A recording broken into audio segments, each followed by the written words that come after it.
All right, shoot, Dolan.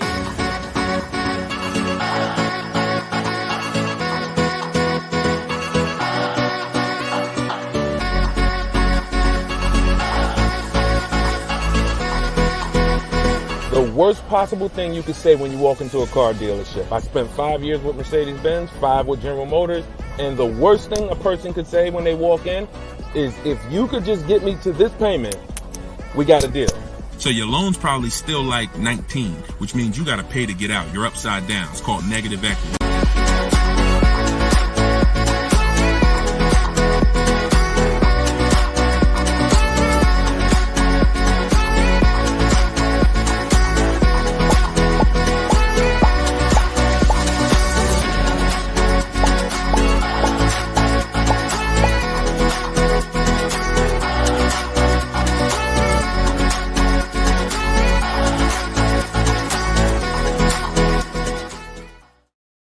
What's going on, everybody? We are officially kicking off episode 1 of Car Shopping Questions and Answers. I am your host, Deshone the Auto Advisor. We're going to do this show for about an hour.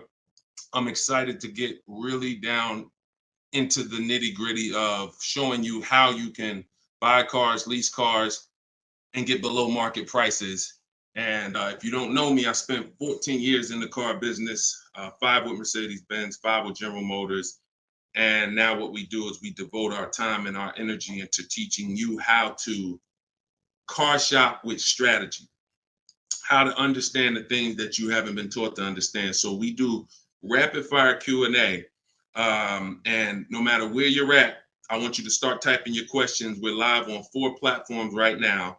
And this whole broadcast is going to be sponsored by my new book. It's a digital book. It's called Cars from Home: 7 Steps to Saving Time, Money, and Avoiding Dealerships. There's a link in every single post, so you can get your copy at 75% off for the next 30 minutes. But while we're here, let's go deep. And everything I'm going to be teaching you is going to be out of my book. And all of your questions are going to be answered in one of our 7 steps. So start typing your questions. I got my man Dolan in the background. I see a lot of people on TikTok, but I don't see the questions coming in on TikTok yet.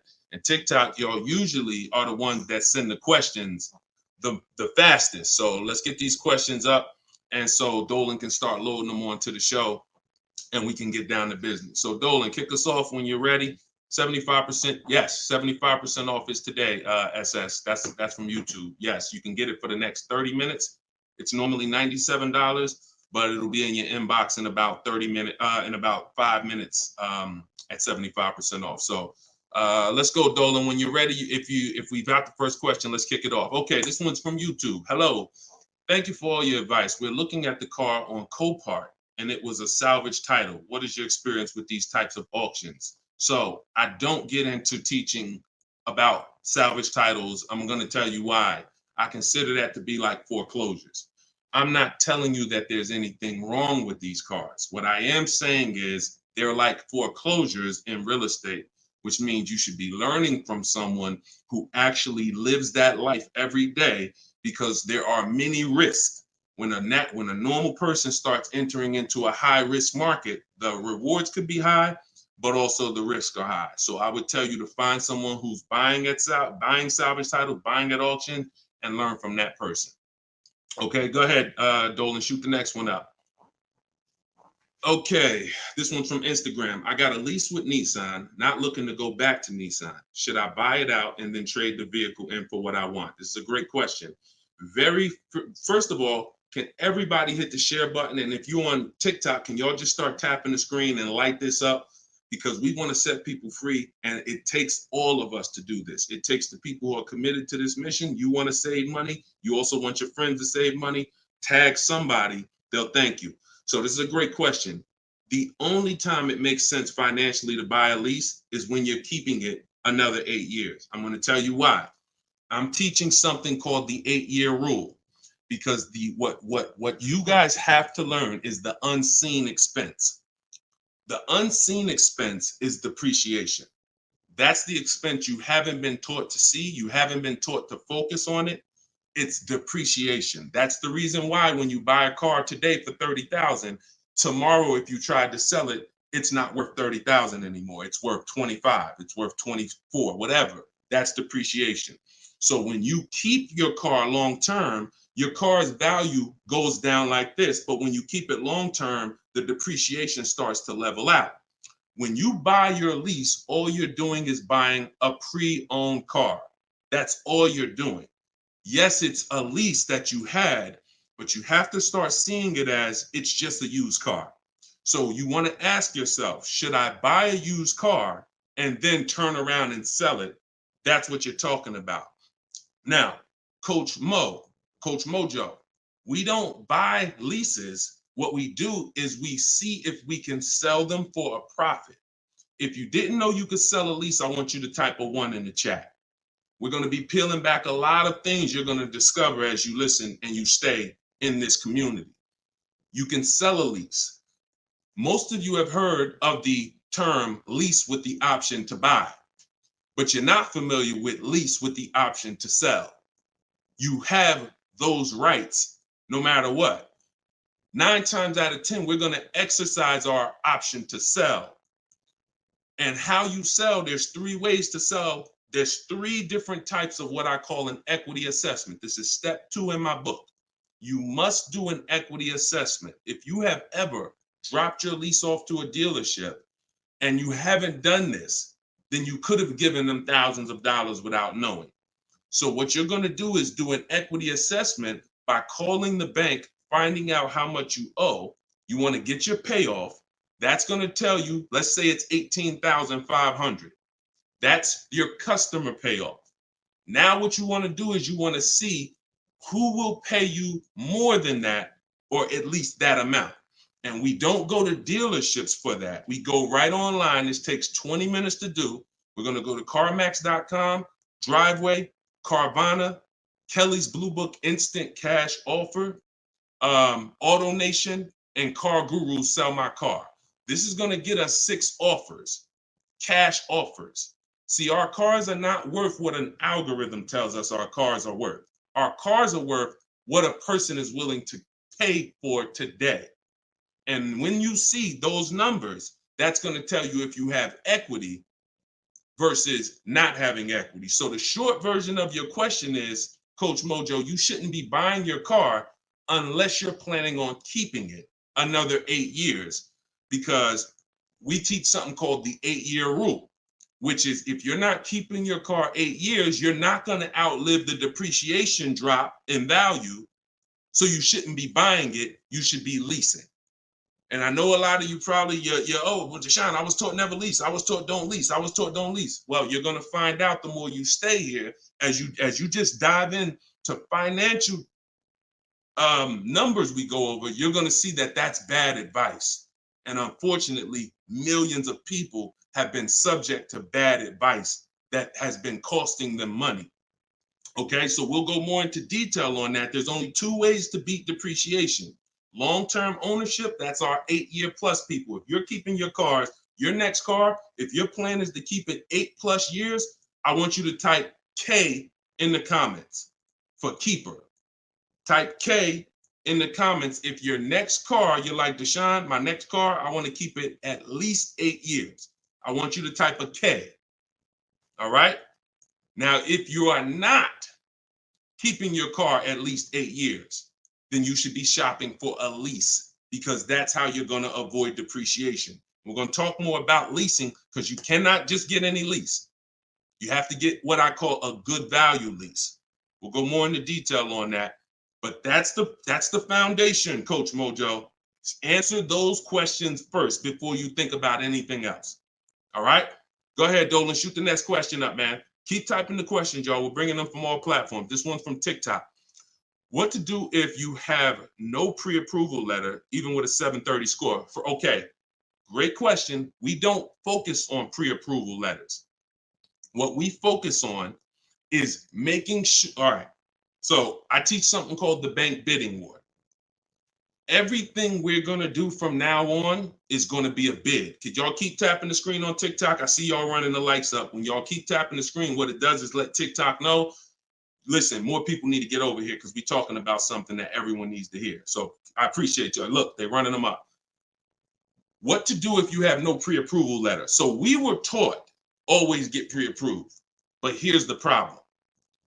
People got onto it.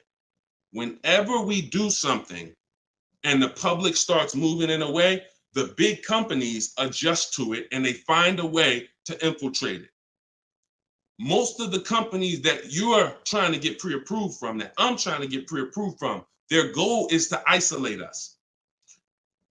Something called restricted pre-approvals. I'm gonna tell you what a restricted pre-approval is and why we stay away from them. A restricted pre-approval limits where you can shop.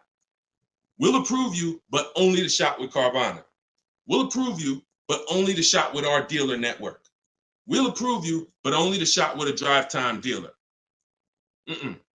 Because a pre-approval is the whole purpose when you learn how we shop, which is to shop wide.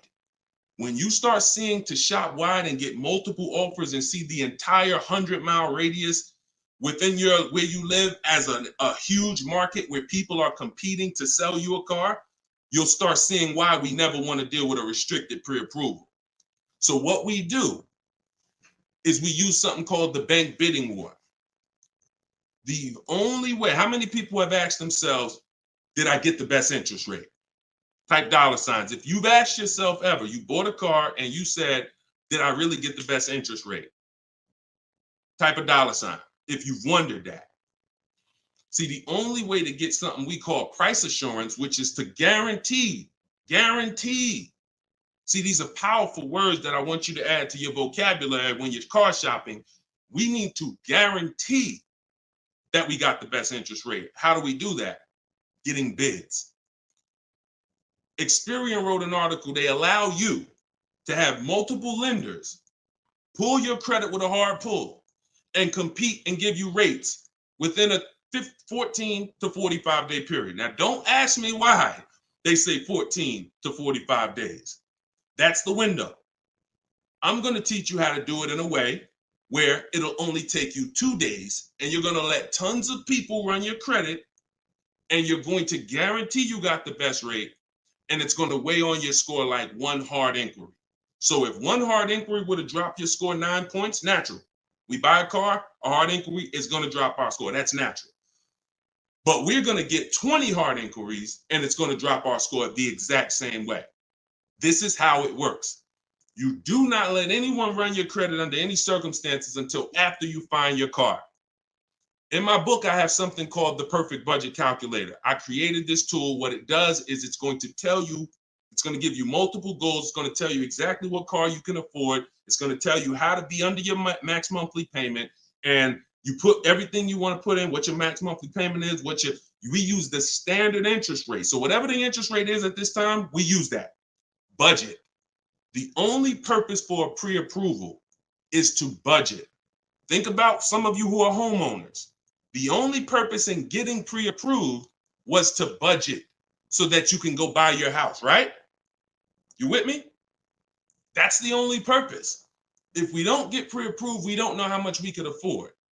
So when we do, what we do is we take the average interest rate, and that's what we're going to use to estimate our payments. This is in my book. See, I created technology.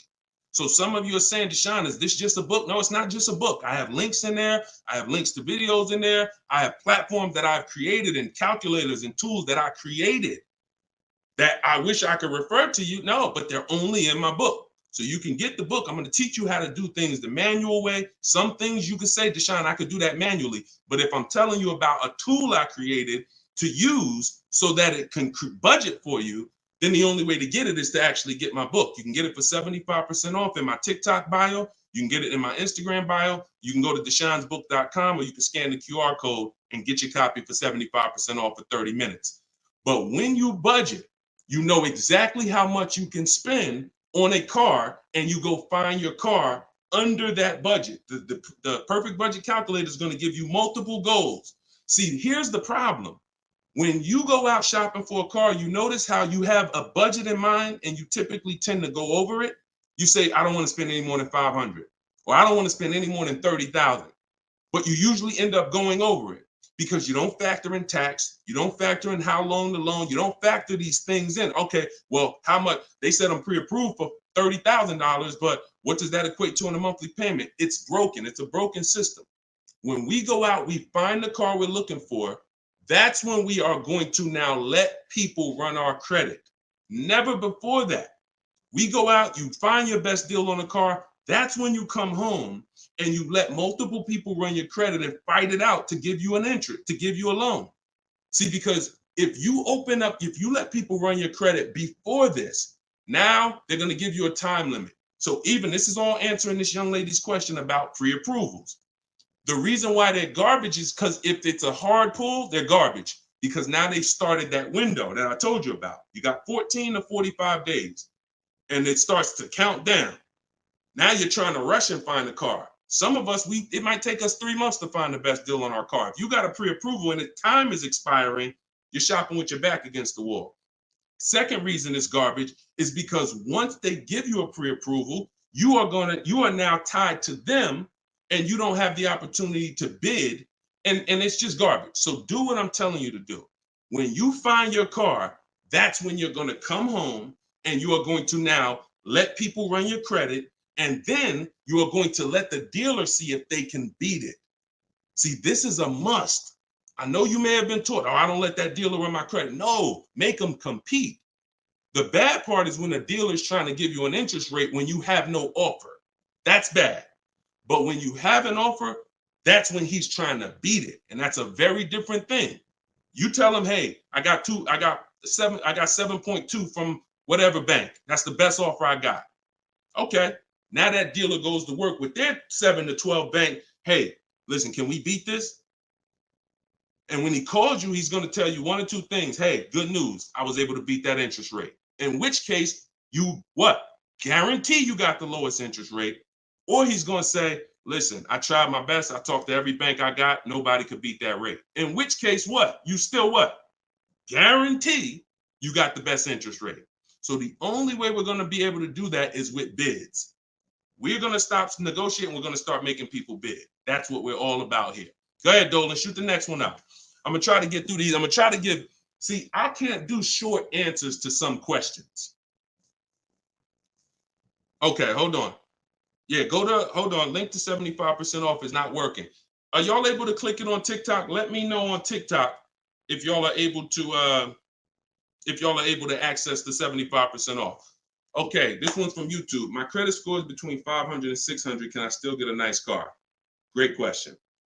You should be focused on getting a great car, and you should be, all right. My credit score is between 500 and 600. Can I still get a nice car? Under no circumstances do you ever want to compromise on the car. Follow me. You are going to focus on getting a great car, knowing I'm probably going to pay more in interest. Paying more in interest is not bad considering your situation. Here's why. That can be fixed. Refinance, that can be fixed.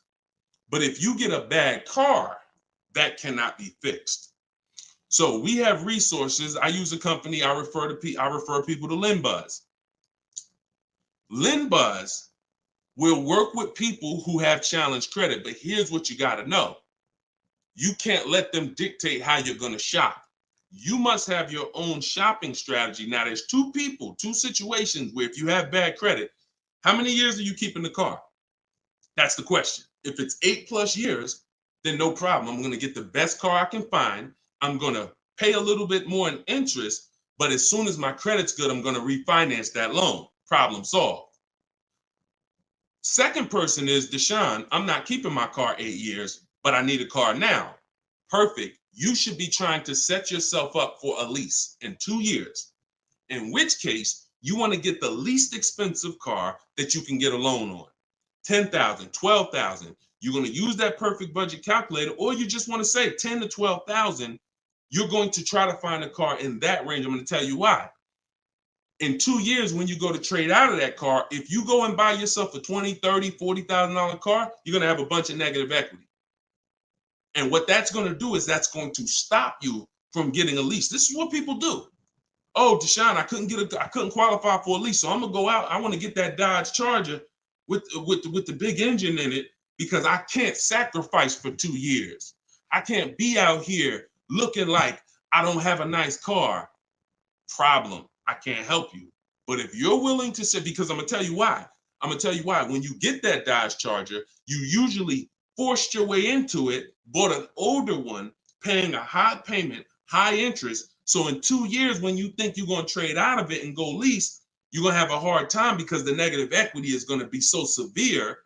And when you have that $600, $700, $800, $900 car payment, chances are you might miss one of them.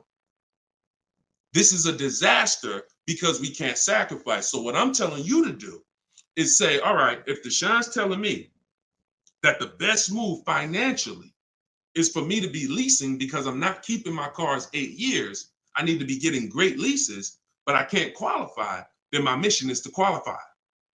That's my mission. So when I look at what that take, what did that take? That means I'm going to get a car now, and that's going to be my sacrifice car. That's going to be my car that I drive for 2 years, build my credit. It's not going to be my perfect car. My perfect car is going to be when I drive a brand new lease off the lot 2 years from now. This is my setup car. So I'm going to make sure I get a low price car where I won't miss a payment. I'm going to build that payment history. I'm going to have minimal negative equity. And then in 2 years, I'm going to make a power move. That's the short term and the long term. That's why it's important to know, is this a long-term car or is this a short-term car? Very important to know. If it's long-term, I told you what to do. You buy a car, refinance later. Short-term, you should be setting yourself up for a lease in 2 years. Buy yourself an inexpensive car, low loan, small loan, and get ready to trade that in 2 years. But you must get a great car in either situation. You can't sacrifice the quality of the car or the whole plan goes to hell. Your car breaks down midway, plan is scrap the plan. So we never compromise. So check this out. I see as soon as you purchase the book, I give you a support email because I do not DM me about products. Everyone gets a support email because we want to handle those issues immediately. DMs I barely see. Thank God we got 2 million plus followers. I can barely see DM. That's why as soon as you get a book, I say screenshot this screen. If you don't get that book within 5 to 10 minutes, check your spam, check your junk. Then you go and you contact support and we'll make sure we email you that copy manually. Okay, because that's what we do. Don't DM, use that support email so we can make sure we take care of you. All right, shoot the next one up, Dolan. Great questions so far. What would dealers try to sell you a car that has issues? Don't sign up for these answers. That's why does the sun rise in the east and set in the west? Some questions are not worth trying to answer. Just plan accordingly and move accordingly, knowing these things are. If the people who are supposed to be taking care of you with cars are not educating you, are not moving with integrity, then you better be educated. Remember that. If the people who are supposed to be taking care of your money, when you come to buy a car, lease a car, that's a $10,000 to $100,000 transaction, some of you. If those people are not moving with integrity, and you cannot guarantee that, a smile doesn't guarantee that, talking nice doesn't guarantee that, you better be educated. And the people who are going to move like the way we're going to move, the way you're going to move if you're listening to this, the way you're going to move if you have my strategies in my book, the way you're going to move when you learn how to car shop online and make people bid, you're going to be educated where no one can take advantage of you. You're empowered. You're the one in control. You're the prize. You're the one people are competing with to earn their business. And that's what I want for you. All right, go ahead, Dolan, shoot the next one up. This one's from Facebook. I'm about to begin the process of buying a car from a dealership. They're offering me a lowered payment if I go with one of their lenders. Are there any ways to save on this deal? So have you gotten bids? See, look, you were programmed to be loyal to dealers. I'm from the industry. I was in the industry for 14 years. I'm teaching people all around the country. We have over 8, close to 8,000 customers that have used our stuff and used our products since 2021.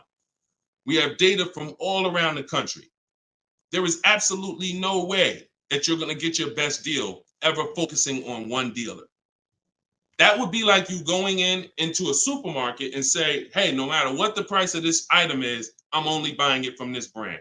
Or you saying, oh, I'm gonna buy a TV. No matter what I'm just gonna walk into Walmart and whatever the best price on the TV is that I see, I'm just gonna take that. I'm not gonna look online, I'm not gonna look on Amazon, I'm not gonna look on Best Buy. I'm just gonna walk into one store committed to try to get a deal with that store. That's the same thing you're doing. Could y'all keep running the likes up on TikTok, keep tapping the screen? If you're getting value out of this, I appreciate it. We don't do that anymore. That is a recipe. And look, I'm going to tell you something, and I hope you don't take offense to it. Our grandparents shopped like that.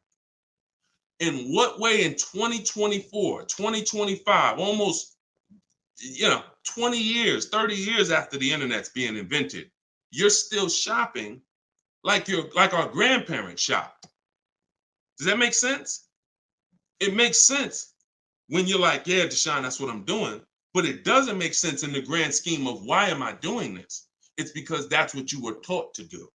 That's why I represent unlearn, relearn. You can't win with what I teach unless you're willing to scrap all that bad knowledge. We don't buy from one dealer. 3 transactions that people have been, I'm gonna break this down real quick in literally a second so y'all understand. There's 3 transactions that you've been taught to give to car dealers. 3. Buying your car from them is one transaction.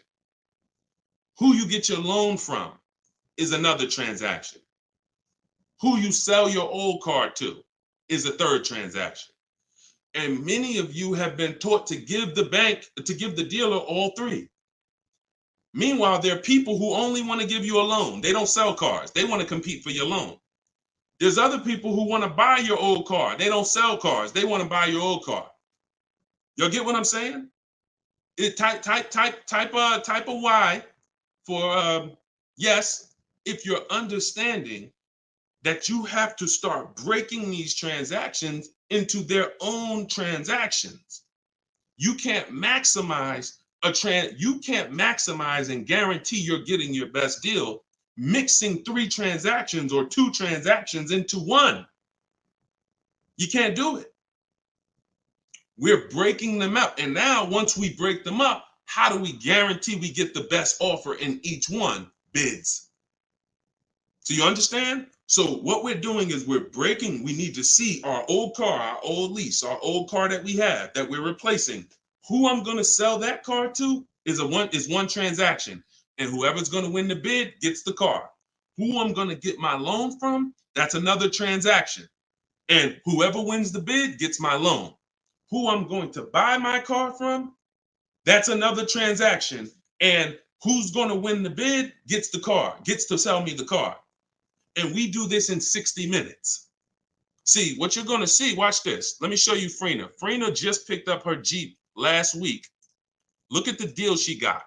This is why you're never going to get these deals walking in the dealers. You're never going to be able to guarantee your best deal walking in the dealers. You're going to sit at home and be in control. Look at Frina's deal. She said, look, I'm a proud graduate. Cards from Home that's our video library. And, like I said, I coach people all around the country. She said, I picked up this baby yesterday. Look at the date. 2024 Jeep Grand Cherokee Anniversary Edition. Followed the program, used all the scripts. I have scripts in my book. I have scripts that we don't talk. Because if you have to talk, you run the risk of messing something up. No offense. I'd rather you type. If you'd rather type than talk, type a 1. So contacted the dealers, sealed the deal, $579 a month. Look at the MSRP on this car. She got a hybrid one, $65,000 vehicle, almost 66. Her best deal, who won the bid, was a 0.88% lease. That is unheard of in the world. See, I teach something called the 1.5% rule for knowing when you're paying too much for a lease. The 1% rule has been around since way before I even got in the car business. If you could lease a car for 1% of the MSRP, no money down, no money out of pocket, you stole the car. This is 0.88%. I owe it all to Deshone. Without this program, I wouldn't have had the tools to shop from home. Shopping from home the right way is how you're going to win. Some of you may have tried, Deshone. I tried. It seems hard. Yeah, because once the internet was invented, internet salespeople got invented. And internet salespeople are trained to make it hard. They got to make money. And what they're going to do is they're going to make it hard for you to get a deal done, because half the time you don't even know the information you need to give them to get a quote. Hey, I got to give you where I work at, see if I qualify for any rebates. I got to tell you what cars are in my household, see if I qualify for any rebates. I got to tell you, what affiliations I have. I got to tell you what my date is. I have something called a no later than date. What's my deadline?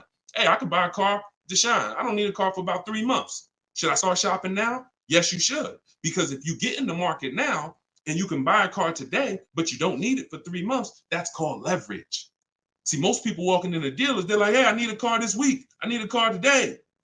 That means the car that's coming 6 weeks from now, they can't benefit from that. You can. But you got to learn how to give this information. And this is why when you try to shop online, you have a hard time, because you don't know. You're defensive and you're like, I'm not giving a dealer what they need, but I'm also not staying in a position where I don't give them too much information where they can use it against me.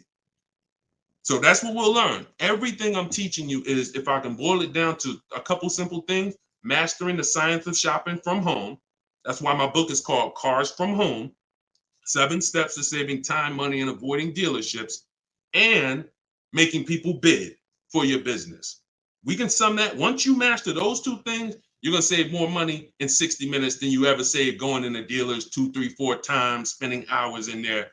And you're going to have price assurance, which is guaranteeing that you couldn't have saved any more money. That's what Freenah has. That's what I want you to have. Go ahead, Dolan. Shoot the next one up, brother. Keep typing your questions, y'all. We're bringing them in from all platforms. Let me bring Freenah's pick down. All right, perfect. Shoot the next one up. All right, I'm trying to fly through these, y'all, but I can't give short answers. You get what I'm saying? I got to give you the full answer. Can you get a great deal on the lease vehicles on a Range Rover? Okay, great question. You can't control the lease program.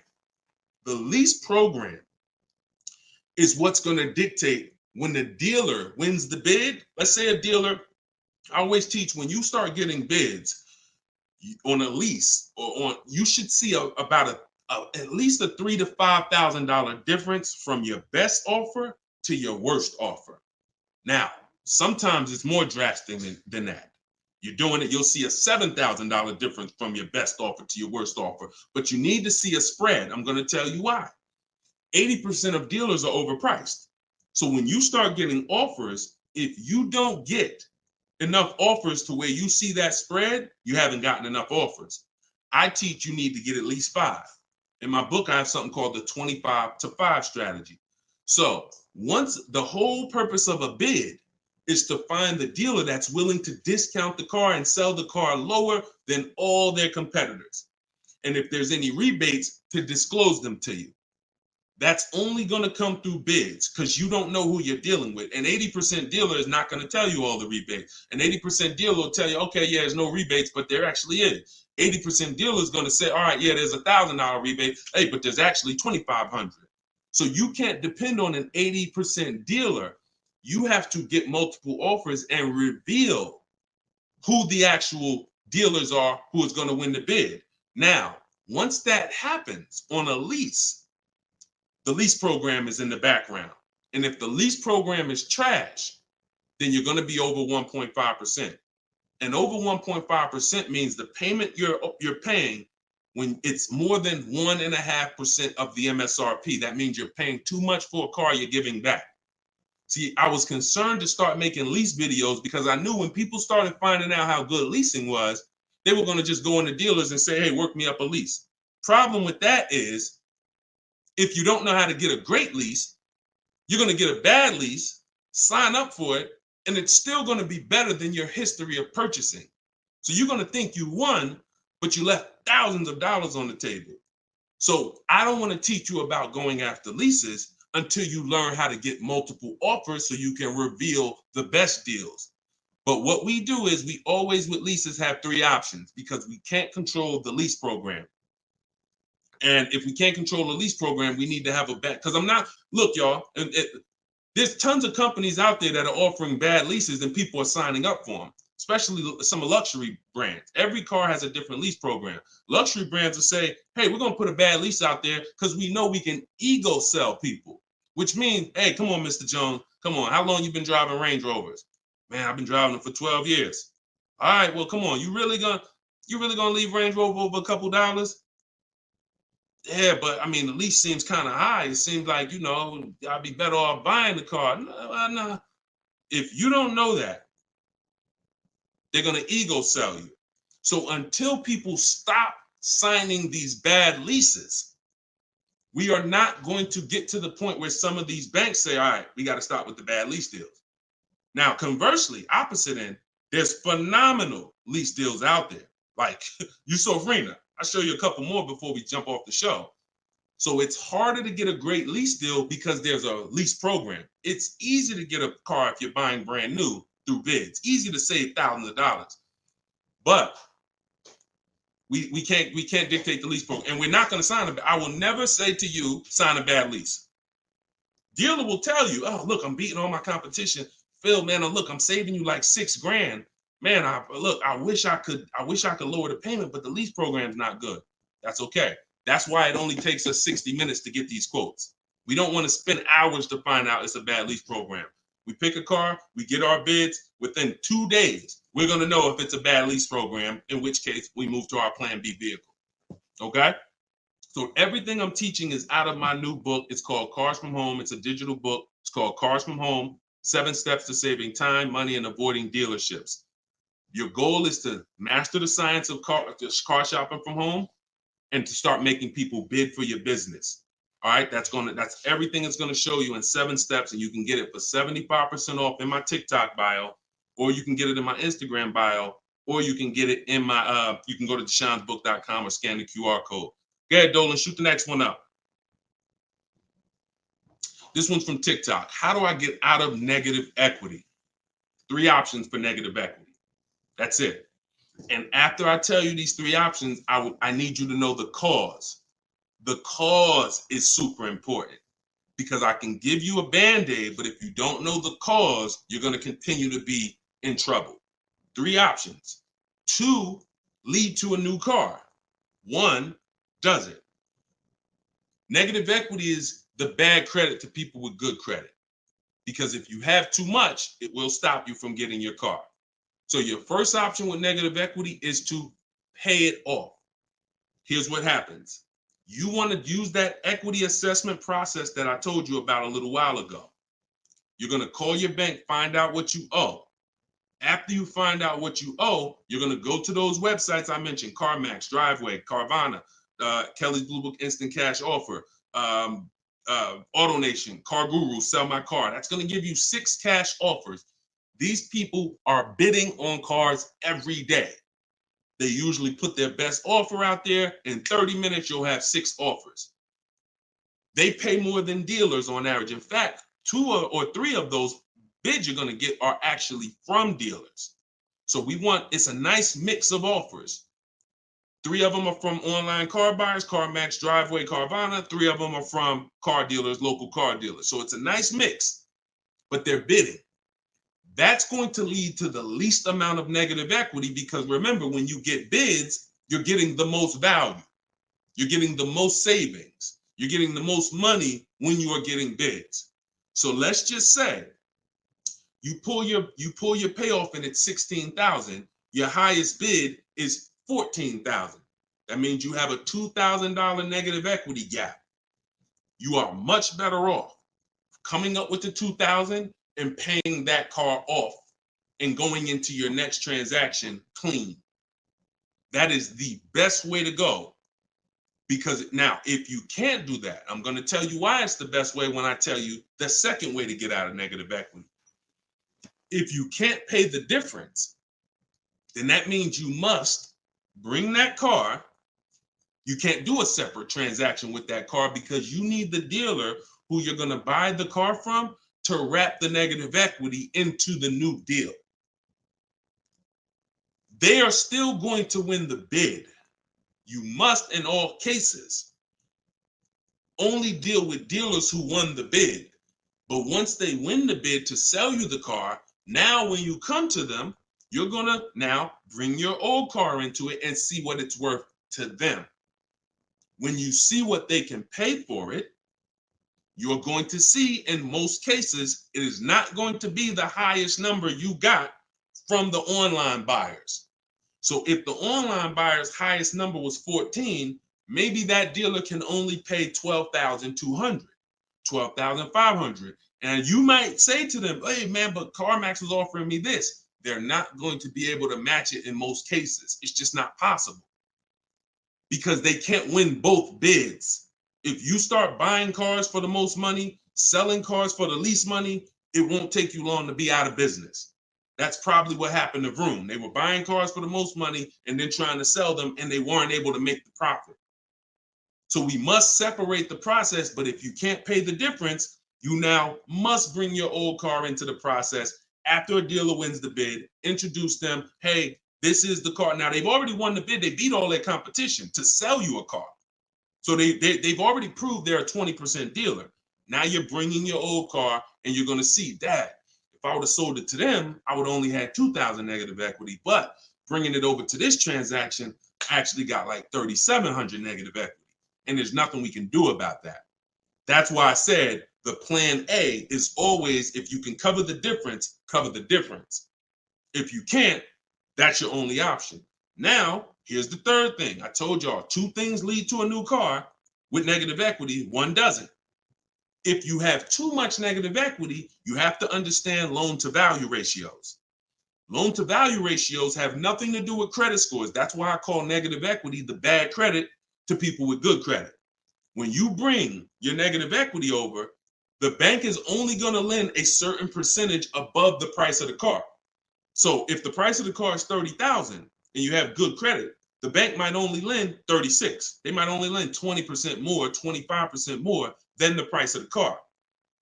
So if you're coming over and you're trying to do a no money down deal, which is what we do, we shop with no money down. If we can make no money down deals and we can get the car payment to where we want, if we can get the whole deal to where we want with no money, that's what we do. It's different when interest rates are higher. We typically put more money down to avoid paying more high interest. But when it comes to us shopping, we always shop with no money down. So if you're trying to do a no money down deal and you are trying to bring all this negative equity over and trying to not just finance the price of the car, but the tax, the fees, and negative equity, you run the risk of blowing out the loan to value ratios, in which case you're not going to be approved. You could have a 900 credit score. They're going to tell you you got to put money down because you can't finance all that negative equity. So it depends on how much. And if that's too high and you can't put down money to actually make a difference, then you're going to need to stay and pay down that car for a couple more months or even maybe a couple more years to lower the amount of negative equity. So that's how you get out. That's all in my book. 3 ways to get out of negative equity. But what you got to know is the cause. Only legitimate reason for negative equity is because you had an emergency and you had to switch cars. Now, if we go by things that can be prevented, like Deshone, I bought a car, it's breaking down. Well, that means you bought the wrong car. We can prevent that with knowledge. Now, if you say, Deshone, I just wanted a new car and I switched it, that's costing you.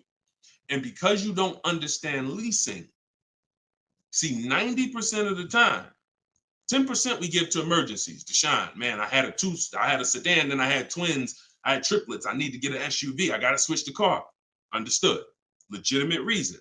Switch the car, stay in it long term, pay off, and keep the car. But 90% of the time, it's you don't understand leasing. And you buy your cars, you take out 5, 6, even God forbid, 7-year loans. You switch these cars in 3 years, 4 years, you always have negative equity, and you're overpaying by thousands of dollars. That's the cause. That is the cause. I've been doing this since 2006.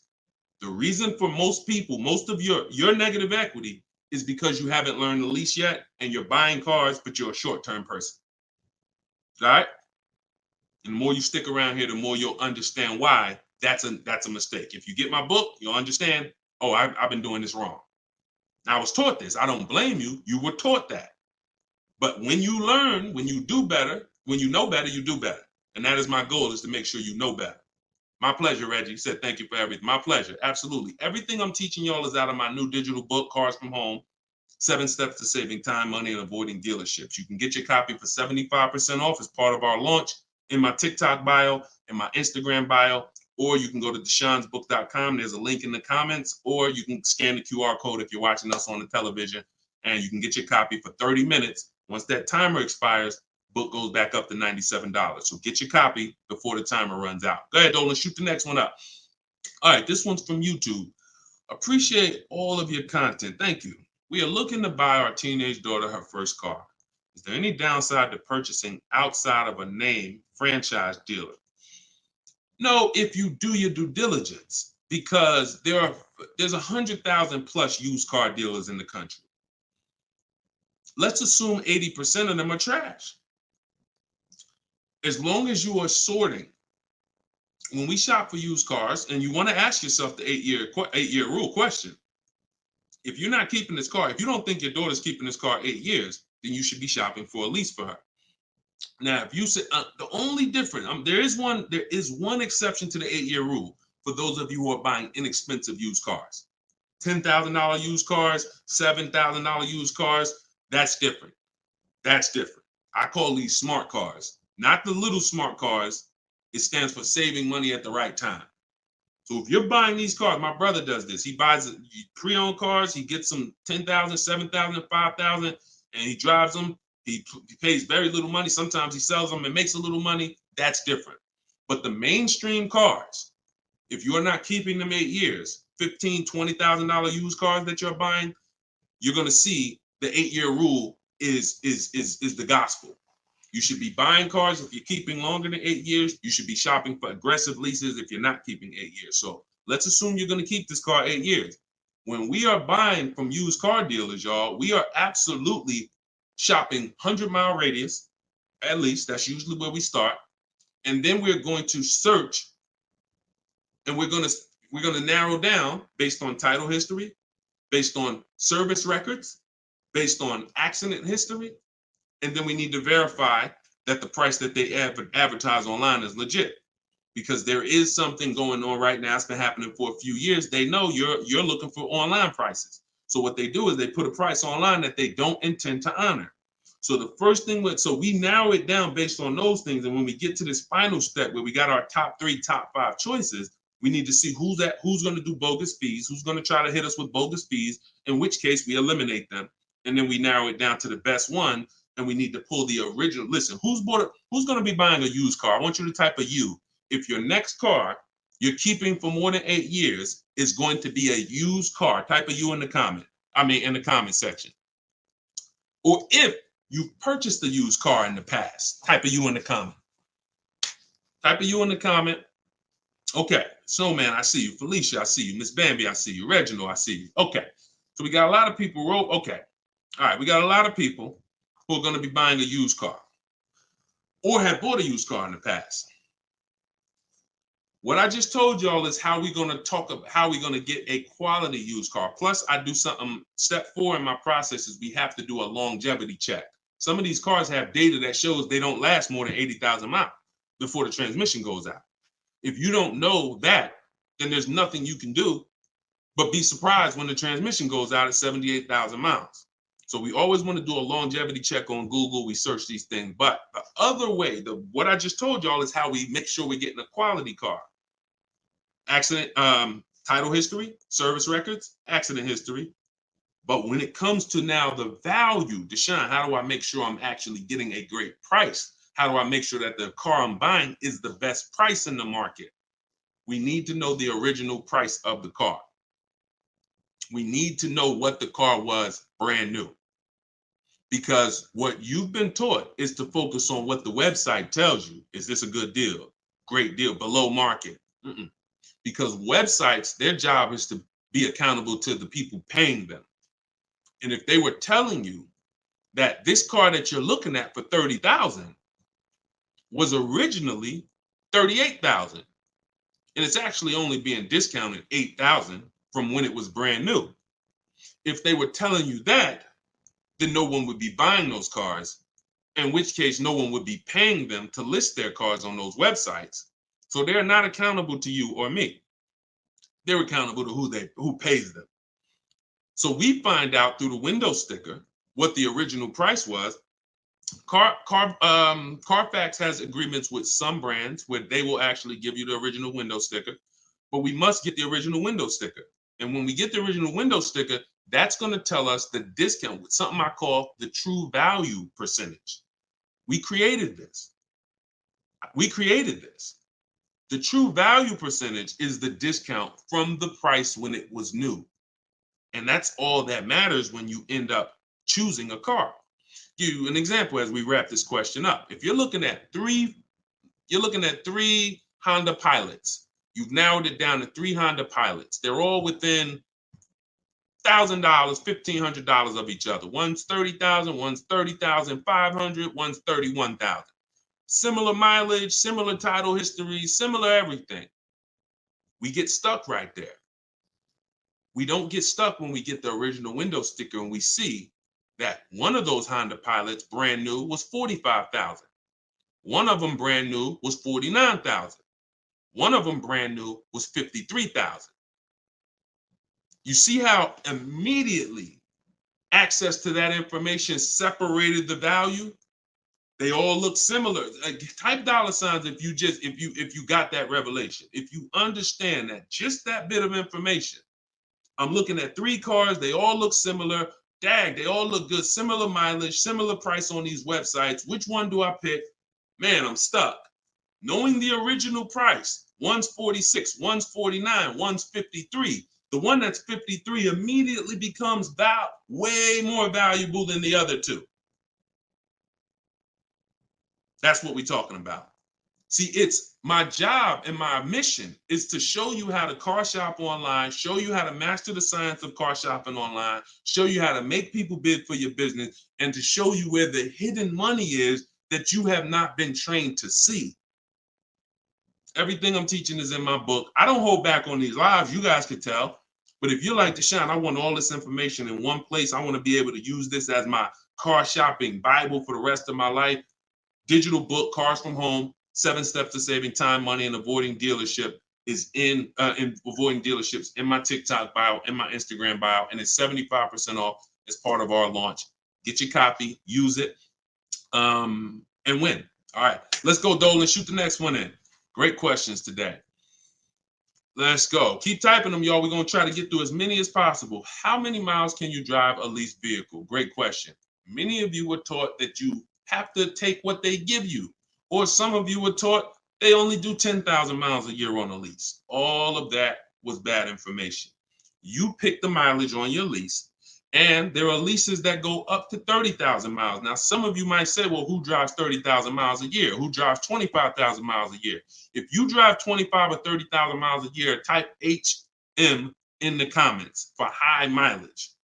So when you think about that depreciation curve that I told you about, your car's value normally, if you're a normal driver, your car's value goes down like this. If you're a high mileage driver, your car's value goes down like this. And so the mission is always to avoid the unseen. This is the unseen expense. I want you to always keep this in mind, because as long as you keep this in mind, buying versus leasing is going to be paramount to you, because you want to avoid this. If you're buying cars 2, 3, 4, 5 years, switching them out, you're switching them out when they're losing the most value. But long term, the value cools off, the depreciation levels out. You don't lose as much value over the years. Some of you have cars that's been outside for 8, 9, 10 years. That car is going to be worth about the same amount it's worth today, a year from now. You've won. That's the goal, to get to that level. If you're buying, if you're like Deshone, I'm not keeping a car 8, 9, 10 years. I'm not going to ever reach that level. Then you should be shopping for leases to avoid the depreciation hit.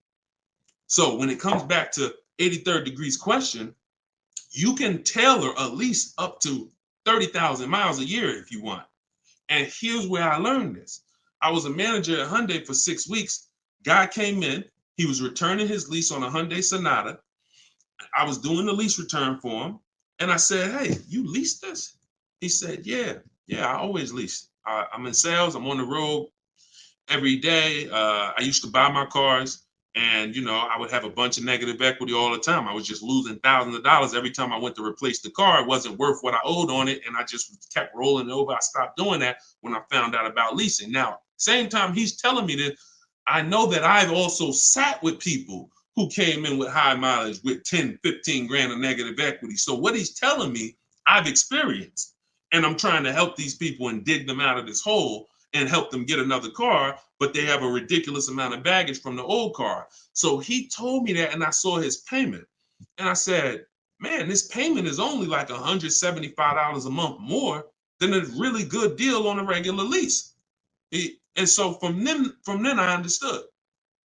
I'm going to teach people that you need to understand, if you get a great lease deal and then you bump the mileage up from 12,000 to 22,000 or whatever you need, you're going to pay thousands less than if you bought the car and just took that depreciation hit. You bring that car back with 75,000 miles in 3 years, the car is worthless, but you still owe $17,000 on it.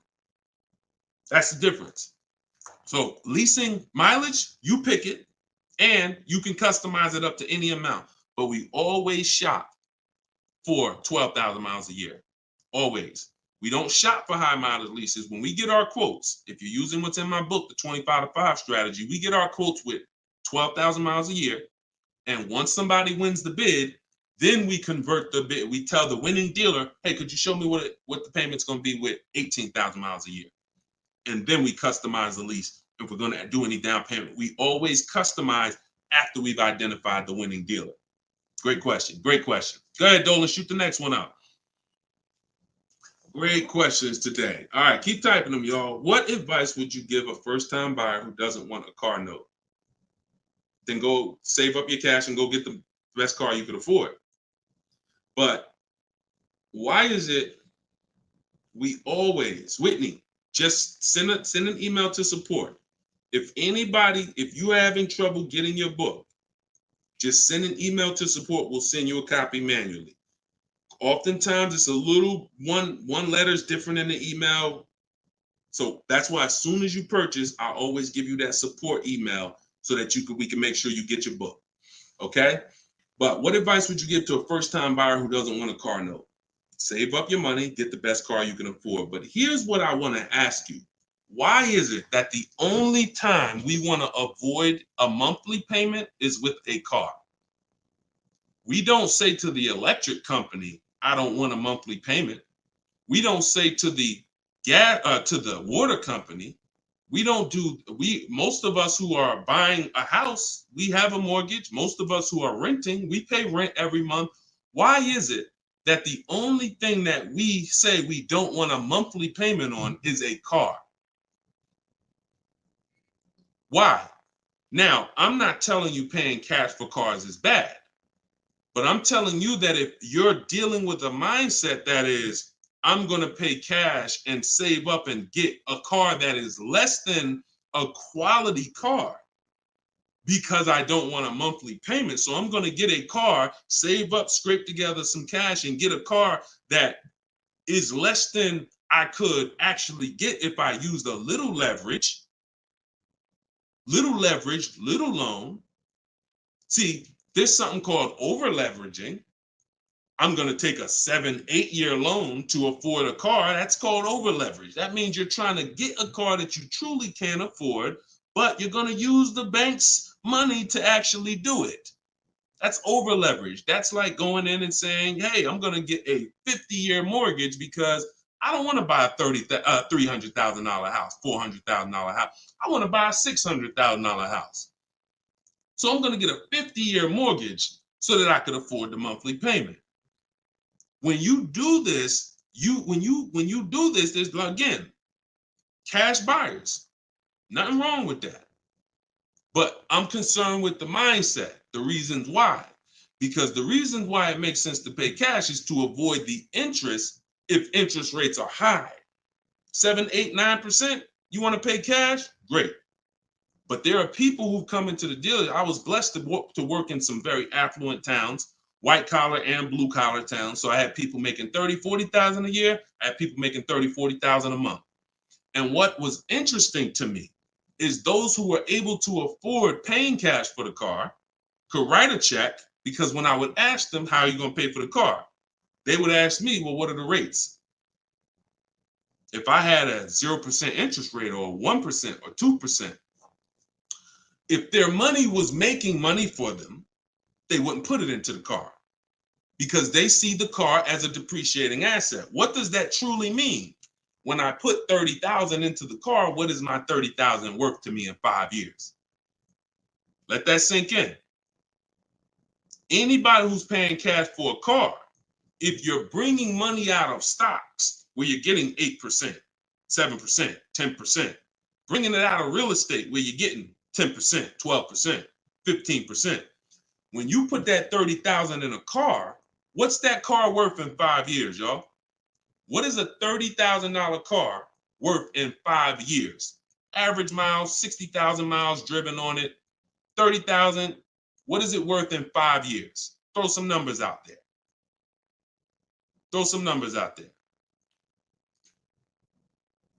Let's see. See what we come up with.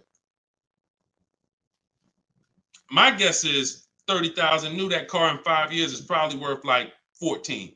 Okay, Pink Butterfly said 13. 19 is too generous, I think.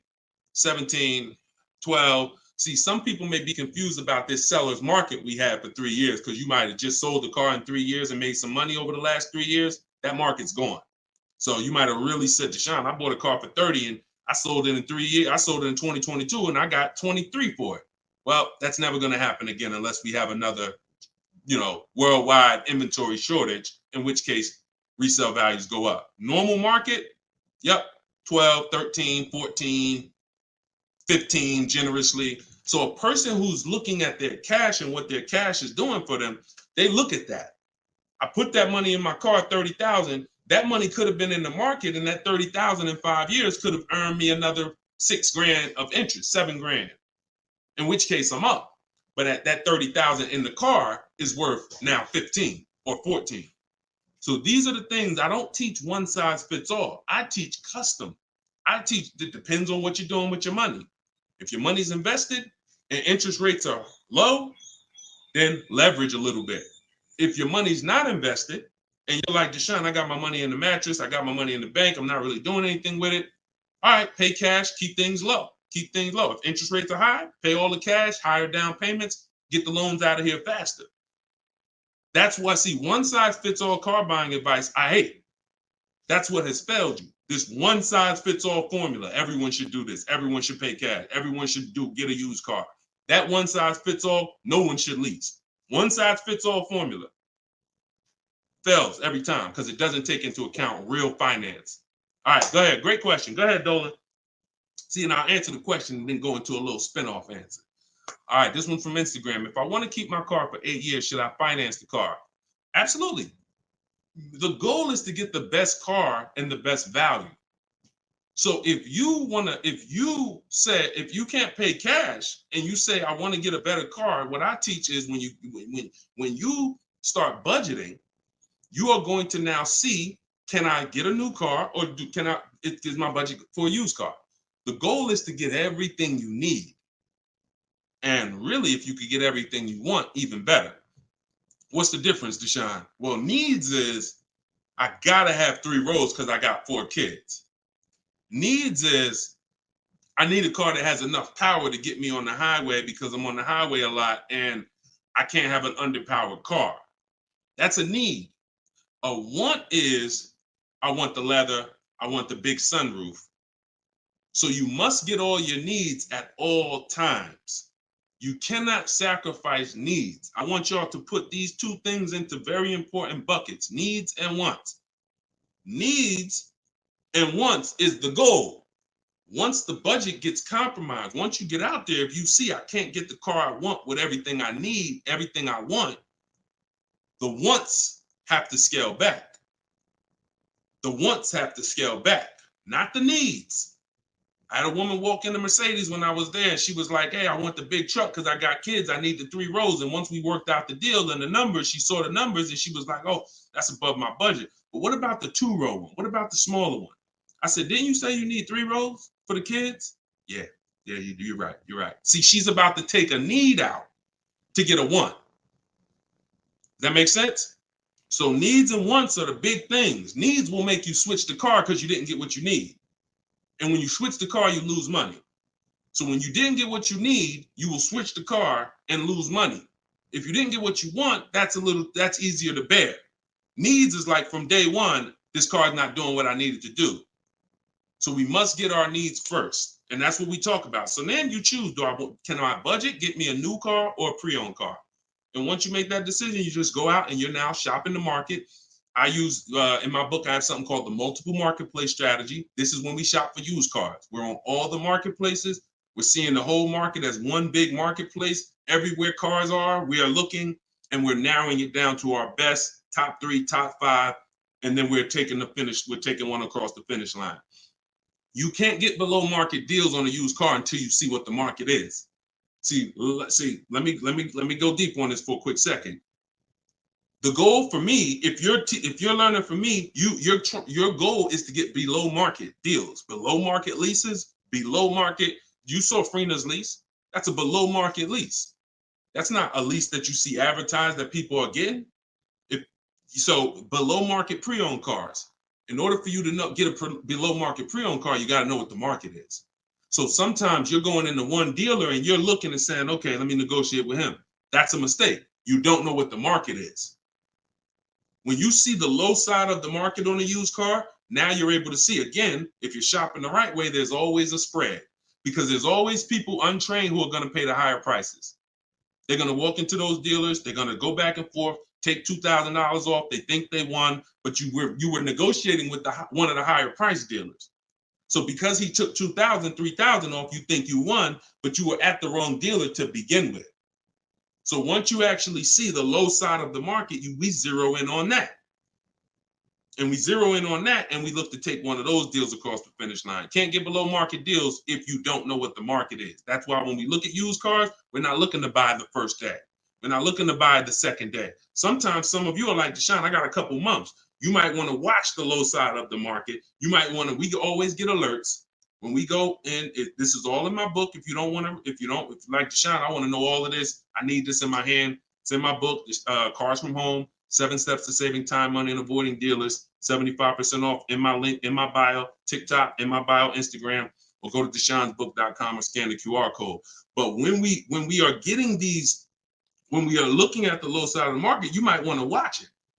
You might want to watch it and see, okay. And then we have alerts on.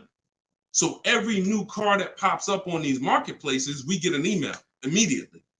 So we get an email immediately, and if I know that the low side of the market is 22, 23, the minute that car comes on, I'm going to be one of the first ones on it, where everyone else is going to hesitate. When a dealer gets a new car, typically a person who doesn't know the market, they're going to go in there and they're going to be like, all right, is this really a good deal? Meanwhile, we know the market, so we know in a minute, I'm going to snatch that deal before anybody even knew it was there, because the best deals do not last. And that only comes from knowing the market. All right, go ahead, shoot the next one up, Dolan. Great questions today. This one's from YouTube. What can I do to increase my confidence so I can negotiate more intelligently? Stop negotiating and start making people bid. Who's not a good negotiator? Type me. You're not a good negotiator. Type me in the comments. Not a good negotiator. Type me in the comments. Okay, that's most of you. And I'm a good negotiator, but you can't get guarantees being a negotiator. Pay attention to what I'm saying. I'm a good negotiator. I did it for a living, but I can't guarantee the lowest price negotiated. The lowest price only, the guarantee of the lowest price. I could be a good negotiator. Negotiator is always going to leave wondering, if you go back and forth with somebody, back and forth, back and forth, back and forth, you always leave wondering, could I have gotten a little more? That's not a guarantee. That's not price assurance. Bids Guaranteed, because I'm getting 5 to 7 offers. I'm having in my case, I teach the 25 to 5 strategy. We're connecting with 25 dealers. We're getting 5 to 7 bids. Whoever wins the bid wins. That means you beat 25 dealers to earn my business. That means I guarantee that I paid the lowest price and I don't have to talk. That's why in my book are scripts, online scripts. That's the one part that I can't teach you. I can't teach you. It's not that I'm holding back. I can't teach you what my scripts are that are copy and paste. When they say, hey, when can you come in? My script says, hey, well, I'm actually going to be handling my whole transaction online. Oh, actually, well, we don't quote online. Okay, that's not what other dealers are saying. Should I remove you from my list? See what I'm saying? When we're copying and pasting and we know what to say to everything they're going to type, now we move things forward. We keep it on our agenda. This is all in my book, in my video library. This is what the people who have learned from me for the last 3 years have been doing. That's why you see people like Frina. That's why you see people like Pierre, got himself. He came in, got a 22 CX5. Very big thanks to Deshone the Auto Advisor, educating and empowering me to control the entire purchasing process. The perfect budget calculator really helped me figure out what I could realistically afford. With the true value percentage, we talked about that earlier in the show. Everyone purchasing a used car, true value percentage is what we use to make sure we win, price-wise. I spotted the best deal, 6 similar listings, saved over 20% off the original MSRP. I also shop for my own financing. See how we break these transactions down? You see how he's breaking the transactions down? That's how we get bids in each category. Also, I shop for my own financing, got the dealer bank to match it. See? So we're not doing the shop for my own. Oh, I'm not going to let that dealer run my credit. He knows the bank bidding war. The bank bidding war is all these people are going to bid. So I guarantee I got the best price on my used car I bought. I guarantee I got the best loan because the dealer couldn't beat it, but they were able to match it, which means it saved me the time. I didn't have to go through that. And the dealer, see, we guarantee. That's what I want for y'all. And the icing on the cake, learning about bogus fees and walking away from dealers not willing to remove them. Now, the walking away, he's talking about not physically. He's talking about next, not physically, because we're home. We're not going into dealers walking away. Some of you say, Deshone, if I don't get a good deal, I just walk away. That means somebody wasted your time. And when you walk away, you still need a car. So you're not hurting the dealer when you walk away. Someone's going to buy that car, even if it's overpriced, and they're going to look at you and say, well, you still need a car, so it's really your loss. When you learn to do this while you're in your living room, you'll understand I don't need to walk away ever because I'm in control. No one's going to waste my time. And this only comes from mastering the science of shopping from home. That's why my new digital book is called Cars from Home, 7 Steps to Saving Time, Money, and Avoiding Dealerships. Go get your copy for 75% off. Use it. Everything is in there, from high mileage driving strategies to leasing to giving you a video to help you understand leasing. Some of you are like, Deshone, I was taught all my life never to lease. If that's you, type me. What you're going to see is I link you to a video from the Cars from Home library where I actually break down for you leasing versus buying. So by the numbers, so you can understand. Some of you that's what it's going to take. You've been programmed so bad about leasing, you need to see it by the numbers to understand that this is costing me money, not understanding this. So that's in there. Purchasing, high mileage driving strategies, links for people with bad credit, and how you're going to get your cars even with bad credit. It's all in there.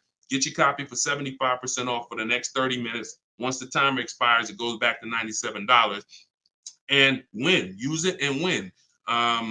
Listen, we're an hour and 15 minutes in. We want to keep these broadcasts, these episodes. It's episode 1. If you are subscribed to my email list, you'll know when we're live. You'll know when we'll be doing these shows, and you can hop on with us. We want to do because you see all the questions. The only way I could get through all the questions is by giving y'all little short, little one-word answers. What is that going to really do for you? So yeah, we might only get through 15, 18 questions because I'm giving you the thorough answer. And when you see that a car is the second most expensive purchase behind a house, you'll appreciate the thorough answer. No one's going to buy a house and ask about financial literacy and expect a one-word answer. So we shouldn't do it with cars. When cars, we're going to buy more cars than houses. So get your book, y'all. We will be back. We'll be back for another episode very soon. If you're on my email list, you'll know. And I appreciate everybody for tapping in. This is episode 1. We got a lot more coming, and we're going to keep dropping these jewels. Keep unlearning, keep relearning. For the people that got the book, thank you. And for the people who continue to help share this message, appreciate you. We'll see you on the next one.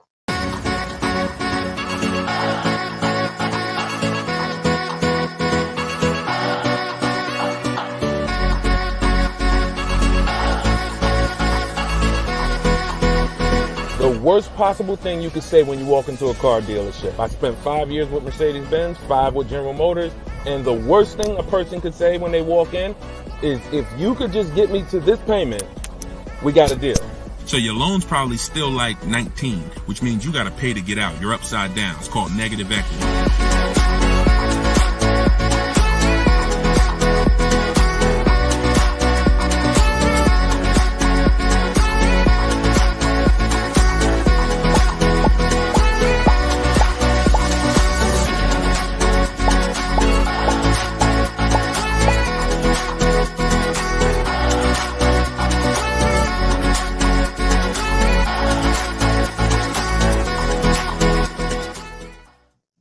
What's going on, everybody? Welcome. How's audio? Give me a 1 if audio's clear. Welcome back to Car Shopping Questions and Answers. This is episode 2. I'm your host, Deshone the Auto Advisor. We do these live shows to make sure you know the secrets, the science of car shopping online the right way, and know where the hidden money is. I spent 14 years in the car business with Mercedes, General Motors, and 4 years running my own brokerage, and now the mission is to make you smarter, make you better, help you pay less than everyone else for cars in less time shopping from home. So this whole show is sponsored by my new digital book. It's called Cars from Home, 7 Steps to Saving Time, Money, and Avoiding Dealerships. And you can get your copy for the next 30 minutes at 75% off in my TikTok bio, in my Instagram bio, or you can click deshonsbook.com or scan the QR code. So type your questions in, Dolan, shoot the first one up. We're going to be taking them from all platforms. And if y'all could start tapping that screen on TikTok to shoot those likes up, I appreciate it. So this one's from Instagram. Does it make sense to buy a car from another state to get a better price for the car? Great question. When you start shopping and getting multiple offers, you're going to see most of your best deals are going to come from dealers far away. Not always, but a lot of times the dealers that you've been buying from, they think they own you. They look at your zip code and they program people to come in. The average person shops 1.2, I think it's less than 3 dealers. So when car dealers know you only are going to shop 2 dealers, then they know they can control you, and they know they don't really have to be as aggressive. Now, when you start sitting at home, like I want you to do, and start letting those offers come to you and start looking at car dealers, like start looking at all the inventory and getting multiple offers, you're going to find most times your best deal's 45 minutes away. Your best deal's an hour and 20 minutes away, because those people are trying to beat their competition. So you're going to find, you get used to that. You're going to step out of the local business and you'll get used to actually getting your best deal. Here's the saying. We'll wrap this question up with this saying. You buy your car from who makes you the best offer, AKA who wins the bid. If you're new here, we make people bid for our business. The more time you spend with me, you'll never negotiate again. You'll start making people bid. And the second part of it is you service your car where it's the most convenient. You service your car where it's the most convenient. You buy your car from who makes you the best offer. All right? Great question. Shoot the next one in, Dolan. Everybody keep typing your questions. I see you. I see you on TikTok. We're going to bring questions in from every platform. Go ahead. This one's from Instagram. Should you buy a car from a rental car sales place like Enterprise or Hertz? First of all, that would be low on my list. They'd have to, and look, I'm not telling you anything's wrong with that. What I'm telling you is that should be low on the list. When we're looking for used cars, rental cars should be low, and they got to be better priced than the cars that are not rentals. So I'm not going to Enterprise looking for what they have. I'm going on Market. We use 8 marketplaces, y'all. When we shop for used cars, I have something called the multiple marketplace strategy. Multiple marketplace strategy is like it's you going everywhere, looking everywhere that used cars are. Example, if you were buying a TV, would you walk into Walmart and just say, all right, let me just look at this TV y'all got. All right, y'all want $1,000 for it? But no, you would be online looking at Walmart.com, right?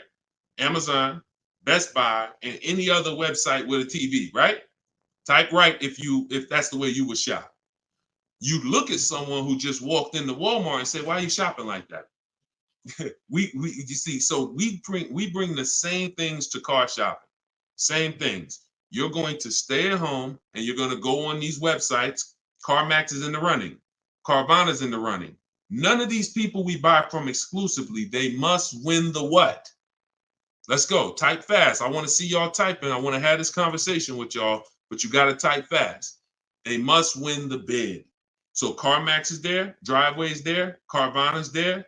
Cars.com is there. Auto Trader is there. Car Gurus is there. We even look at eBay Motors. So everywhere they're shopping, they're putting inventory. That's where we're looking. Now, if a rental car place has their inventory listed there, then they're in the runnings. If they have their inventory listed on their little website and they just want to sell local people these cars, no, we're not interested. We're not interested. Great question. Go ahead. Go to the next one, Dolan. This one's from TikTok. Is an extended warranty worth it if you buy your lease? I don't get why so many people are buying their leases. Make it make sense to me. Used cars. If you're not, see, we're finding that a lot of people buying their leases because they actually don't know how to shop.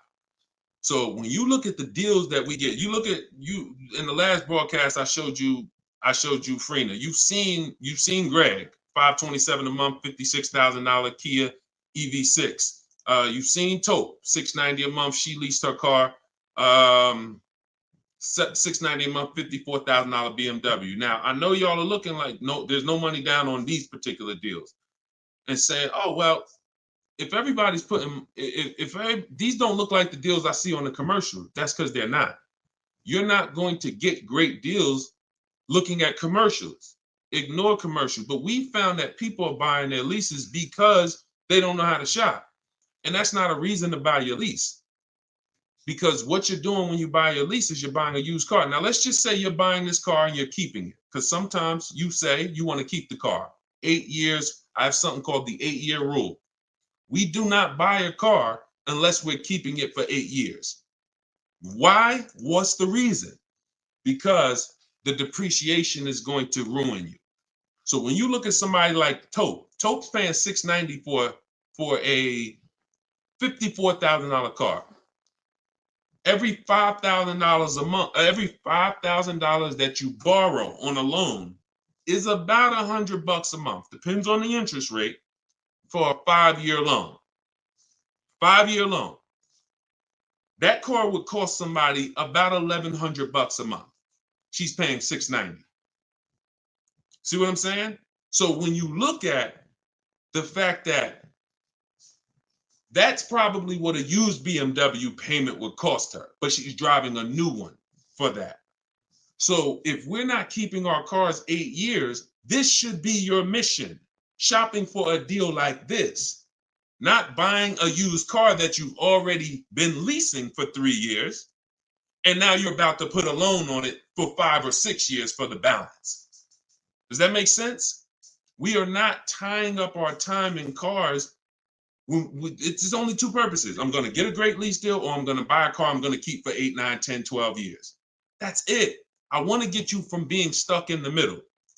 Go ahead, Dolan. Shoot the next one up. People stuck in the middle lose money. Long-term buyers don't lose money. Great lease deals don't lose money. It's those people, if you're stuck in the middle, you're the one losing the most money, and we got to get you from being stuck. Go ahead, Dolan. Shoot the next one and keep typing your questions, y'all. All right. This one's from Instagram. We purchased a car just under a year ago. Would like to release it and get something more suitable. Okay. Watch this. When you purchase a car, see, I'm always going to remind you of the unseen expense. When you see this, y'all know, if you've been on the show, if this is your first time on the show with me, type a 1 in the comment. Because I got to see if I'm refreshing people or if I'm actually teaching. First time. I don't want to say, if you're familiar with this, then you know this, when everybody on here, or most of you on here, are brand new. Okay, Susan, I see you. Justin, I see you. First time people, first time. Jay Malav, I see you. Okay, Sean, Go Entertainment, I see you. William, I see you. Christy, I see you. Okay, a lot of first time people on here. All right, so whenever you see me do this, picture, this is the unseen expense, depreciation. Let's explain this real quick. When you buy a car today for $30,000, what's that car worth tomorrow?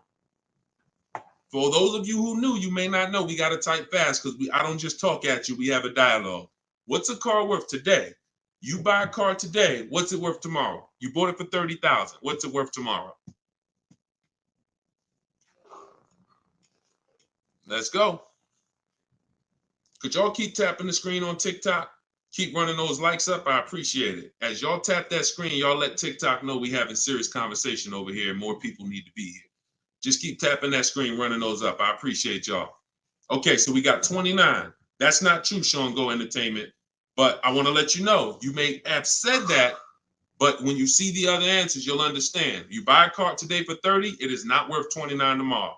You lose about $3,000, $4,000 if you tried to go back and change that car. So this is answering this person's question who purchased the car just a year ago and would like to go and replace that car. $26,000, $24,000, $25,000. Depends on what the new market is.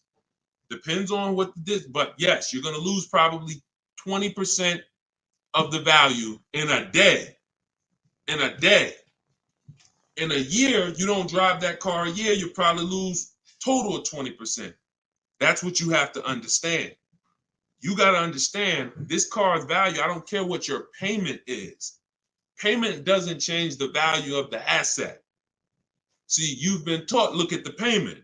Get me out of this car, get me into this payment. That's why in the intro, some of you saw that video, the worst thing you could do in a car dealership. That video is really what introduced me to the world and letting people know payments can be manipulated, and we don't focus on payments. We want to focus on the asset, the value of the asset. So if you're buying a car, it's going down in value like this, whether you drive it or not. I give you a car today worth 30, you don't drive it 1 mile. Don't drive it 1 mile. I come up to you, I say, hey, Christy, I'm giving you this car, it's $30,000. Deshone, I don't need a car, I already have one.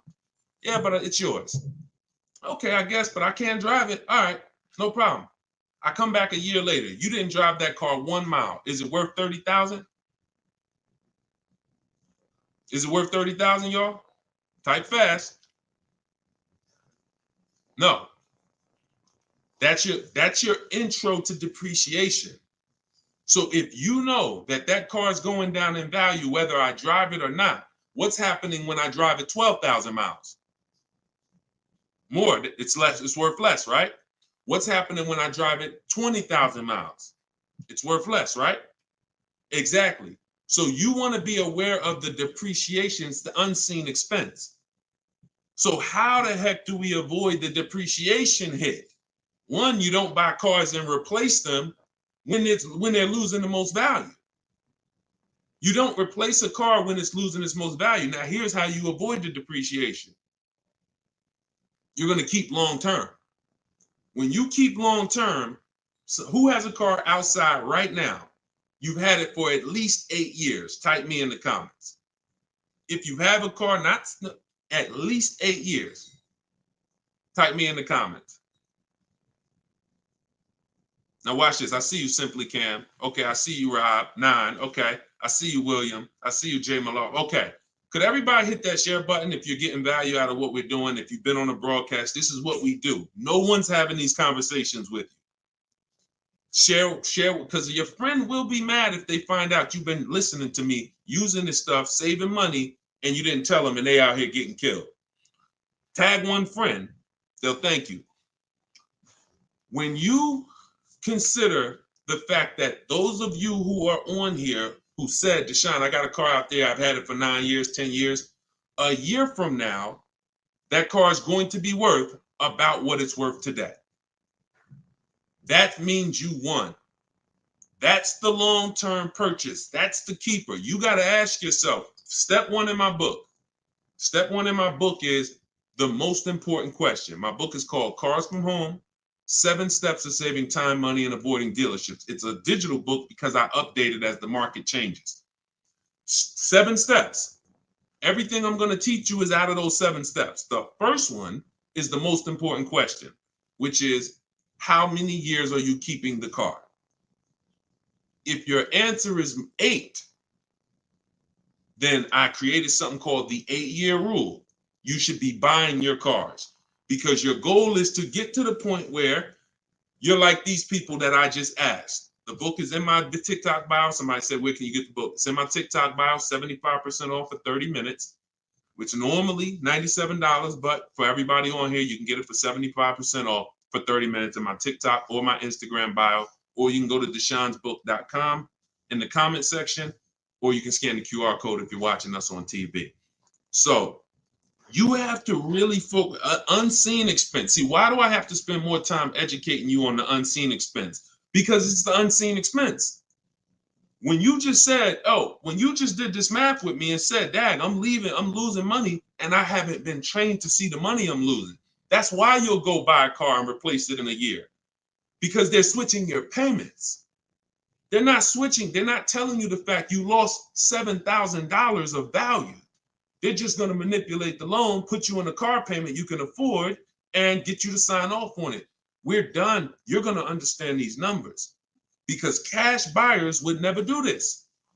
Cash buyers, if you paid 30 for a car and you came back in 2 months and they said, look, we can only give you 24, you wouldn't do the deal.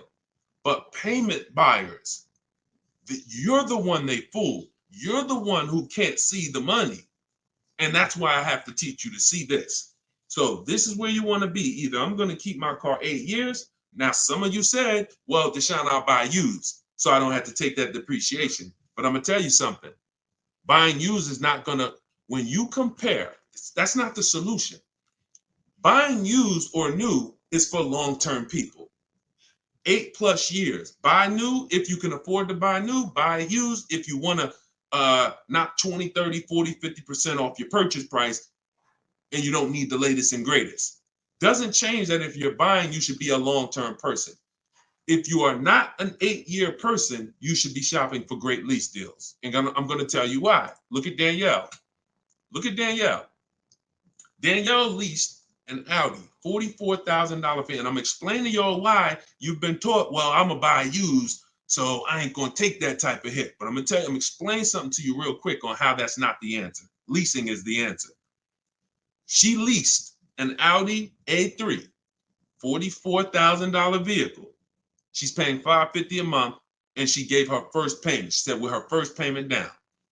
Now we're going to not use down payment anymore as a term. We're going to start saying total out of pocket. We want to eliminate down payment. Down payments can be flipped up. Sometimes you say, I'm going to put money down. They don't include your tax. So we like to use total out of pocket.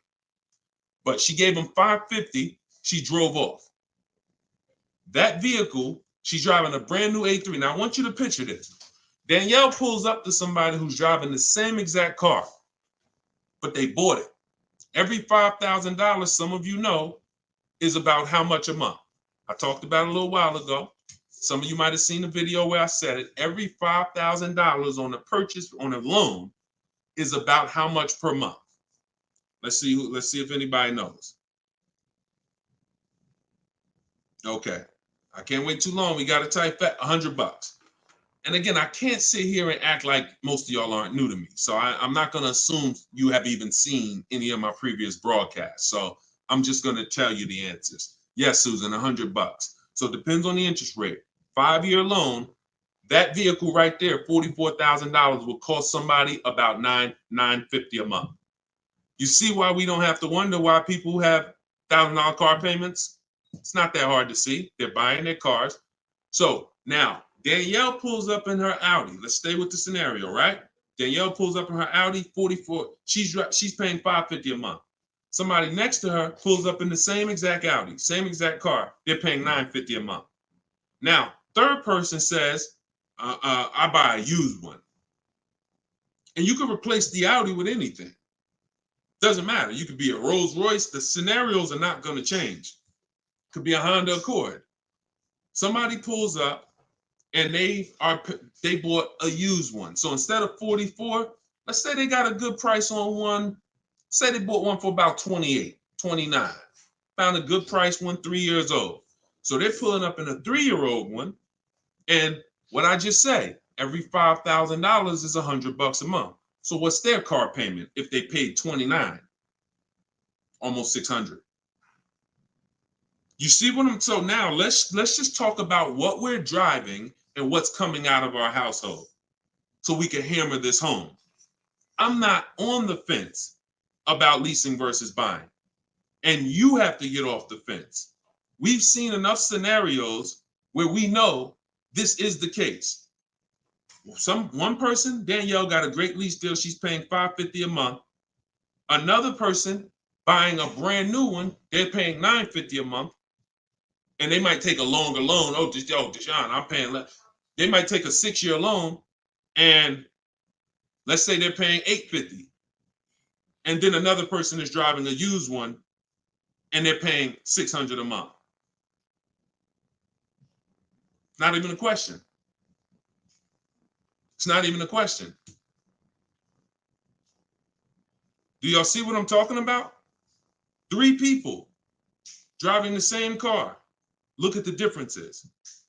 So depreciation and resale value is what you need to be aware of. These people think they win. That might have been you, Deshone. I'm the type, I bought my used cars and I keep switching them. Now, those 2 people who bought them, if they were keeping them 9, 10 years, that's a different story. It always goes back to the 8-year rule. Okay?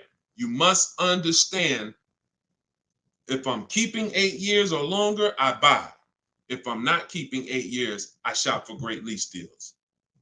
Not even a question. And you'll be mad. You're going to be mad when you find out how much money you've been missing. Some of you probably getting mad now. Dad, I was always taught don't lease. Well, those people owe you some money. Those people owe you some money because they've cost you thousands of dollars. Go ahead, Dolan. Shoot the next one up. This one's from TikTok. What's your advice of getting rid of late fees? Don't be late. You can call the bank and see if they'll waive any late fees, but late fee is assessed when you miss a payment. That's it. TikTok, does my credit have to be top notch to purchase automobiles with 0 down? No, it doesn't. It needs to, listen, when you are, hang on one second, y'all. Hang on one second.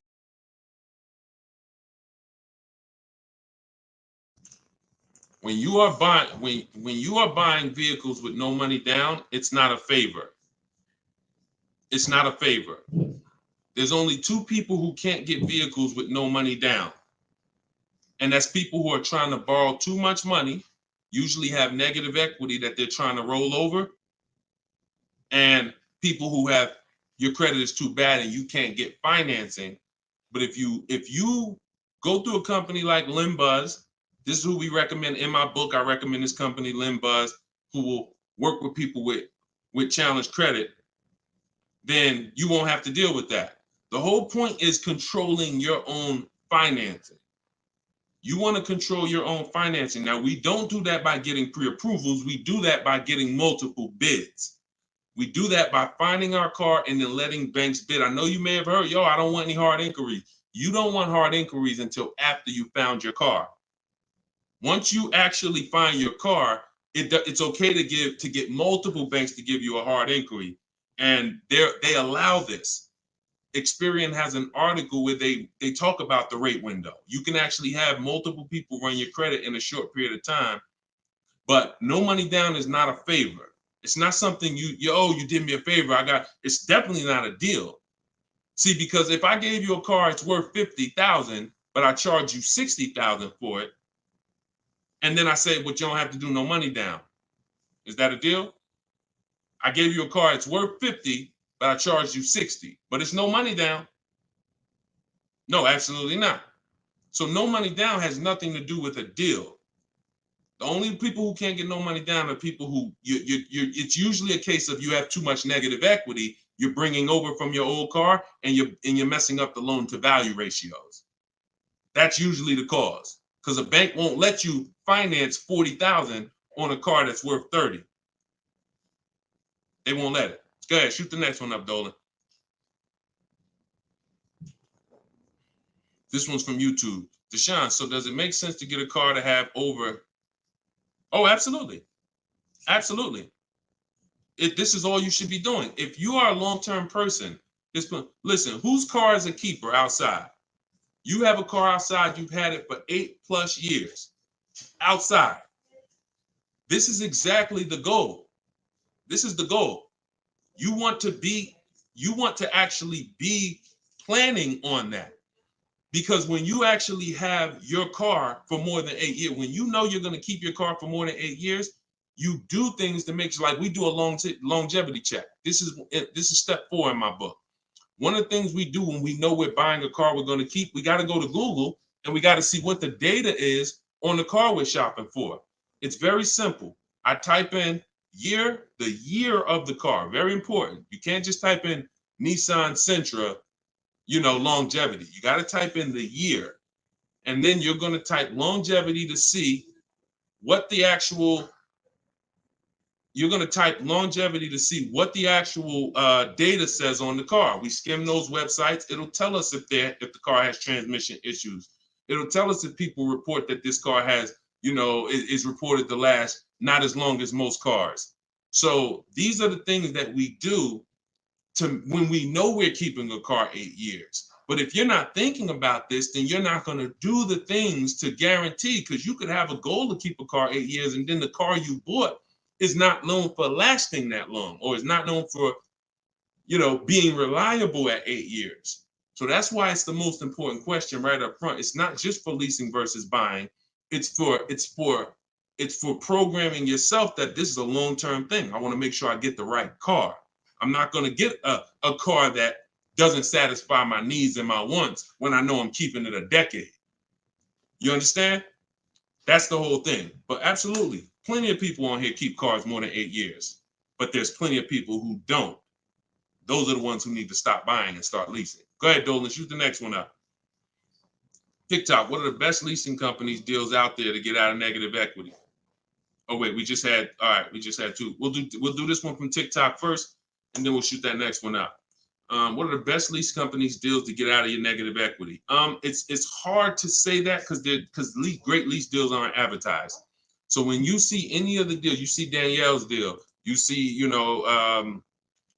look, Freena's deal. In this particular case, she just got this Jeep Grand Cherokee, $579 a month, $65,000 vehicle. She didn't get that negotiating. She got that by getting bids. So when you get these great lease deals, they're not advertised. There's no one who's raising their hand saying, we'll do this deal for you. That's not the way it works. We shop the market. Now, if you're doing it my way, you're sitting at home and you're getting offers. In my book, Cars from Home, I have all the scripts that teach you how to get offers on cars in literally minutes. So you'll be getting your best deals on these cars. It's going to take you hours. It's going to take you minutes sitting at home, wherever you're at, to get these deals. Once you see that, if you're moving a lot of negative equity over 5, 6, 7,000, and you don't want to do any money down, you're going to typically need a car that has higher rebates. So it's no way to know that, because we just don't know what the lease deals are going to be. So I wish Freena didn't know when she was shopping for this Jeep that it was going to be an incredible lease. Greg didn't know. We don't know until we actually go out there, because we don't pay attention to what am I trying to say? Advertisements. We don't pay attention to advertisements. So hold on 1 second, y'all.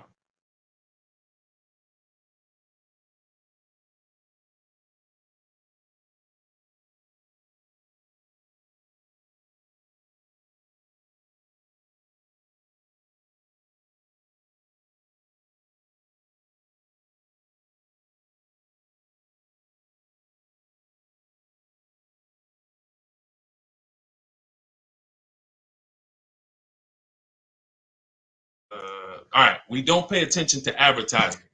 So I wish, and I've had tons of people ask me, Deshone, is there a way that we can see great lease deals? Is there a way we can see who has the best rebates? No, no. The only way we can see it is by shopping the market. It's the only way. I wish it was easier, but it's not. But once you learn to shop the market in 60 minutes from home, it's easy. So if I'm looking for a deal and I know I got a real negative equity, or if I'm gonna sit at home, I'm gonna get my offers. I have something in my book I call a 25 to 5 strategy. The 25 to 5 is when we connect with 25 dealers online, we get 5 offers. Takes us 60 minutes. You could do it your way. You could call around and you could try to get multiple offers, but you must get 5 because 80% of dealers are overpriced. That's my way's better. Eric Pitts, this one's from TikTok. Can I use the bidding to refinance a car loan? I have good credit now. 100%. 100%. They give you a window. Now, you should only need 2 days tops. You Google every single, and let's talk about refinancing. Let as many people bid as possible. You got a window of 14 to 45 days. You'll be way under that. It'll weigh as one inquiry when you finalize the loan. It'll weigh on your credit score as one inquiry. But you must do it because, y'all, why do you think there's companies that just want to loan us money? The money business is very lucrative. There's companies and banks and credit unions that only want to loan us money. They don't sell cars. That should be a hint. There's a lot of money in lending. So what we need to do is take shopping our loan rates seriously. We separate our trends. So listen, let's stay focused here. You're gonna now call your bank.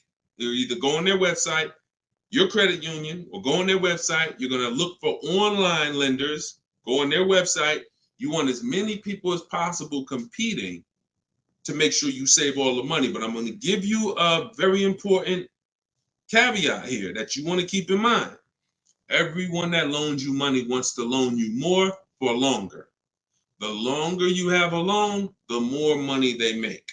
So what they're going to do is they're going to show you what it looks like if you take a long loan. You've already paid for a year or two. I don't know how long, but you've already been paying for some time.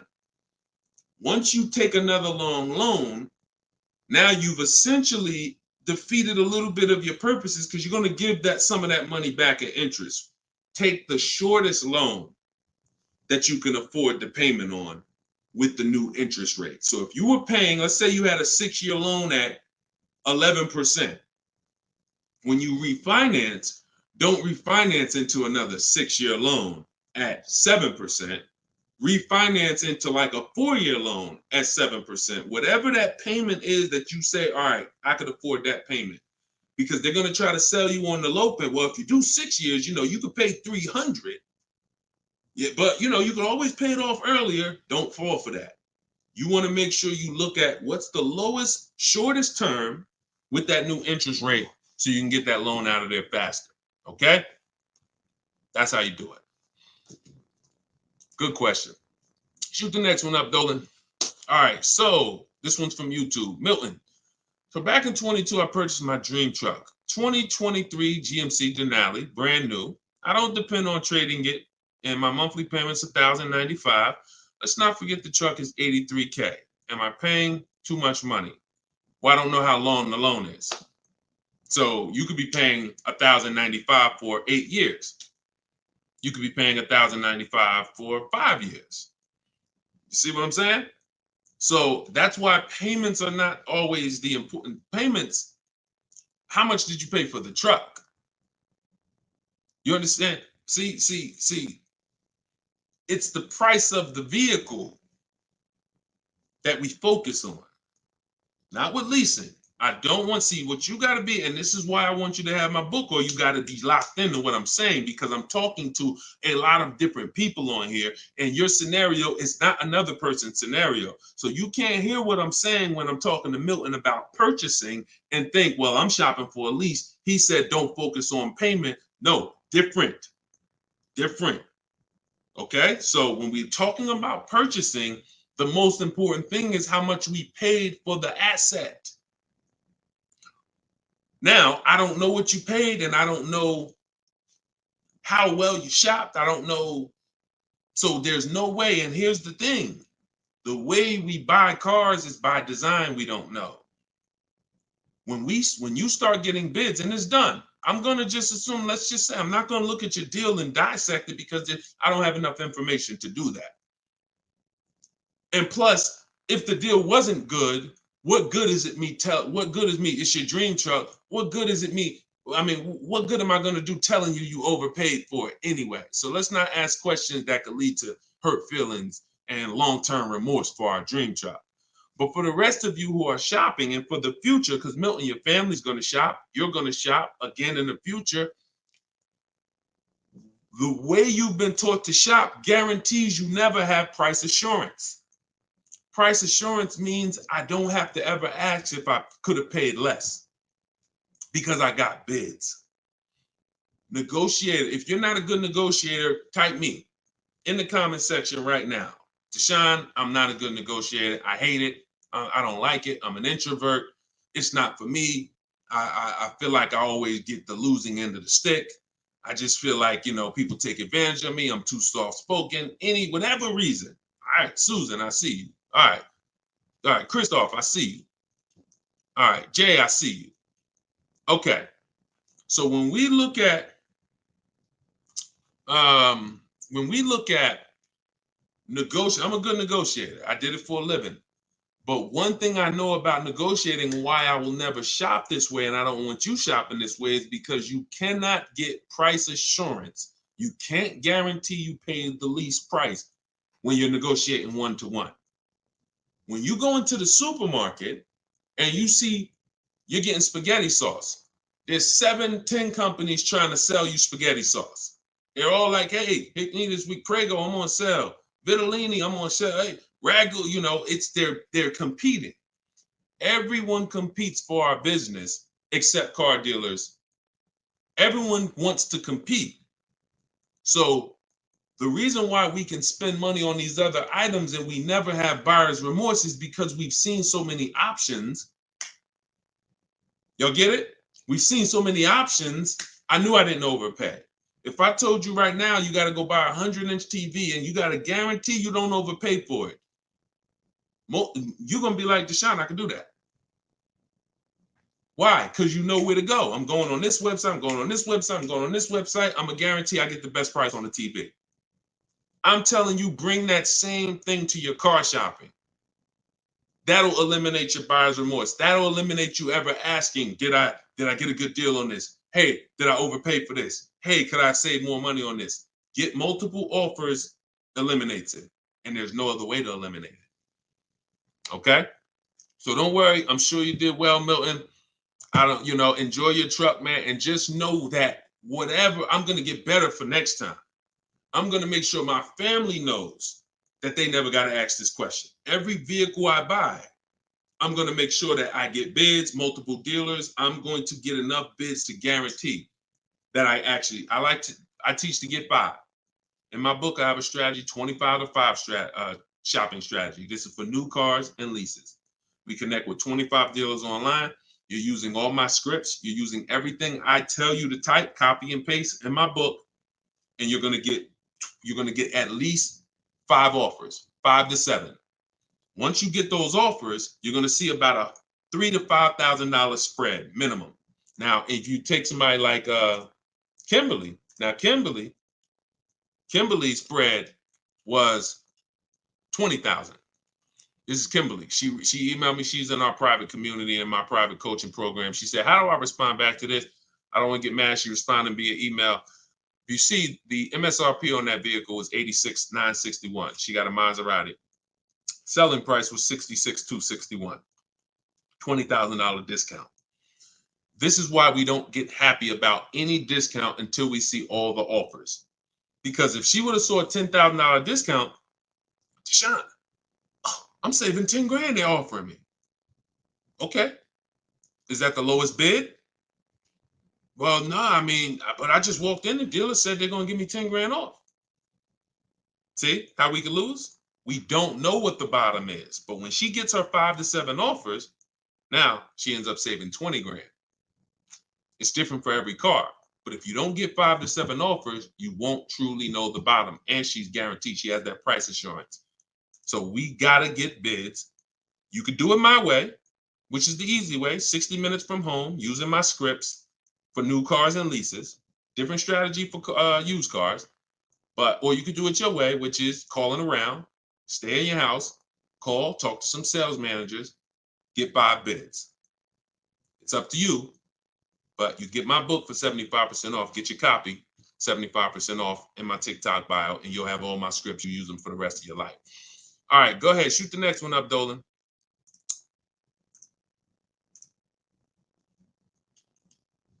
All right, keep typing them, y'all. We're gonna get through as many as we can before we wrap. We got a good amount of time left, so just keep typing. What are some loan companies that work better with challenge credit? Well, I usually recommend Limbuzz.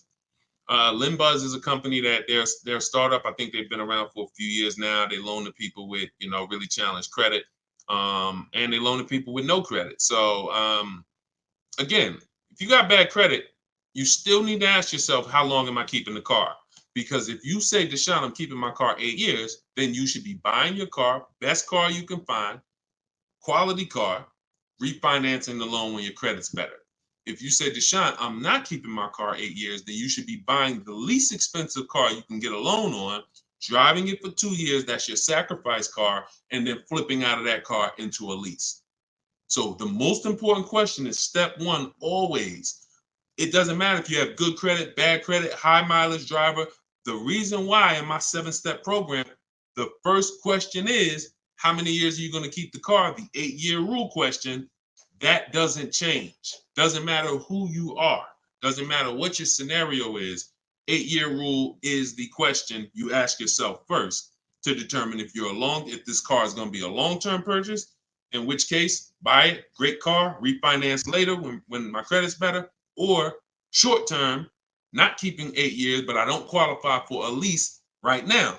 So therefore, I'm going to buy the car, buy an inexpensive car to prevent a lot of negative equity later, because some people, you end up buying a car, $30,000, you're paying a high interest rate.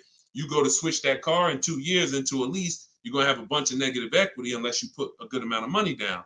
So to eliminate that, we sacrifice in the short term, drive a car, $10,000, $12,000, $14,000 car, and then we switch out of that car in 2 years for a lease. That's the plan. Here's a plan for everybody. You just got to know what your plan is. And if you come to me, I'll give you the plan. I don't even want your plan. I just want your goal.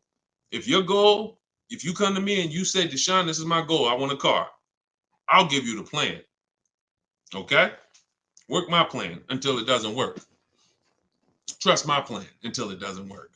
But I've been blessed to have 7,000 to 8,000 people between our book buyers and the people who are in our video library, my coaching program. Since 2021, we've helped almost 8,000 people. So we're fortunate to know what works all around this country. Go ahead, shoot the next one up, Dolan. This one's from TikTok. It's 2024. What year should you be looking for if buying? Doesn't matter. You know, your question is new car or pre-owned car. If you're buying, that's a budget issue. In my book, I talk about something when you get to a values question, because some people, you can only get what you want and need in a pre-owned car for your budget. Some people, you can afford both. And you're like, Deshone, I got a budget. I can afford both. I could get a new one. I get a used one. Which should I get? That's a values thing. Do you want it? Some people say, Deshone, I get a new car every 10 years. I mean, I only get a car every 10 years. I'm gonna get a new one. Some people said, you know what? I'm gonna knock 30% off the price. I'm gonna get a pre-owned. It's up to you. But budget dictates usually whether you're gonna get a new or used one. But I would get the best car for my budget if I could afford. Now, here's the key. Here's something very important. Some of you actually look for 1 or 2 year old vehicles. I'm gonna tell you why this is the danger zone. You don't know if I don't know what the brand new price is. If you're looking for something 1 or 2 years old, then you should shop for a new one first. Why? You're typically not going to have enough inventory to look at to really get a good gauge. When you start seeing my stuff, you'll see when you hear me talk about looking at options, multiple offers, multiple options, you'll see we're looking at lots of options very quick and making our decision. When you have only the only way dealers get pre-owned cars is someone trades it or they buy it off lease. And the average time, not many people buy a car and turn around and trade it in a year. So you're going to have a hard time finding a 1 year old car. You might not a lot. You'll find a lot of them. You won't find a lot of them. And when there's not a lot of them, what does that give us? What is the potential for it? Overcharge. If the dealer knows there's not a lot of them, I might overcharge you. Now, here's the problem. Here's why you must shop for a new one first. Let's say the brand new market on that vehicle is my best offer. I could save $5-6 grand. Let's use a vehicle that has like $6,000 in rebates and I end up saving 10 grand. If I could get a new one and save that kind of money, $40,000, and I end up buying it for 32, 33, whatever, 34.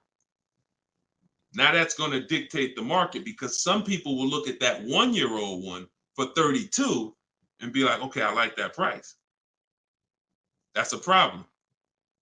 That's a problem. Because why the heck would I buy a 1 year old one for 32 if the new market is I could get a new one for 34, $2,000 more, I get a brand new one. This only happens when we're looking at cars that are very new, 1 or 2 years old. If you're looking for a 3 year old one, there's going to usually be lots of options, lots of inventory. 4 years, lots of options, lots of inventory, and you don't have to worry about that. Cool G said you answered my question. That's typically what happens because a lot of you in here, although there's a couple scenarios, a lot of you in here, you got to realize your scenario is not unique.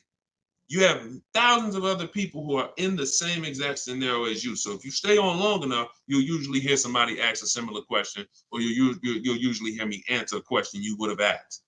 But yeah, that's the first thing I would say. Focus on, if you're buying a 1 or 2 year old one, you always shop new first. We got to know what the new market is to know what we should be saving on a 1 or 2 year old one. If you're buying 3 or 4 years old, then you don't have to worry about that. Go ahead. Shoot the next one up, Dolan. Instagram. I always think I get a good deal, but then I don't. Bids. You eliminate this with bids. Look, I wish I was coming into your life to tell you you're doing okay. The fact is, most people are not because you don't have price assurance, and price assurance gives you the when you don't have price assurance, you have potential for buyer's remorse.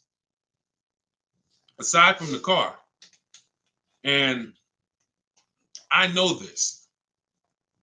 Look, I'm a nice guy. I consider myself to be a nice guy, but I'm in the bad news business because I'm not meeting you telling you you're doing good and then, oh, you're doing so good, but I want to help you do better. I'm meeting you telling you that 99% of what you've learned about buying cars, leasing cars is wrong. And not only is it wrong, it's cost you thousands of dollars already. Now you get to decide from this day forward, are you going to change the